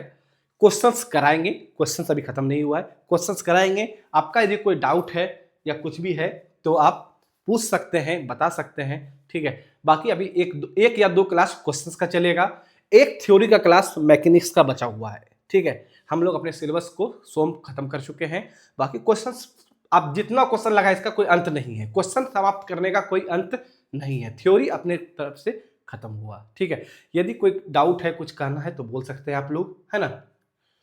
कोई डाउट है या कुछ कहना चाहते हैं तो बोल सकते हैं। क्वेश्चन हम लोग करेंगे, क्वेश्चन अभी करेंगे। कल सरस्वती पूजा है, तो कल देखते हैं कि अपना यह क्लासरूम कितना बजे खाली रहता है ना।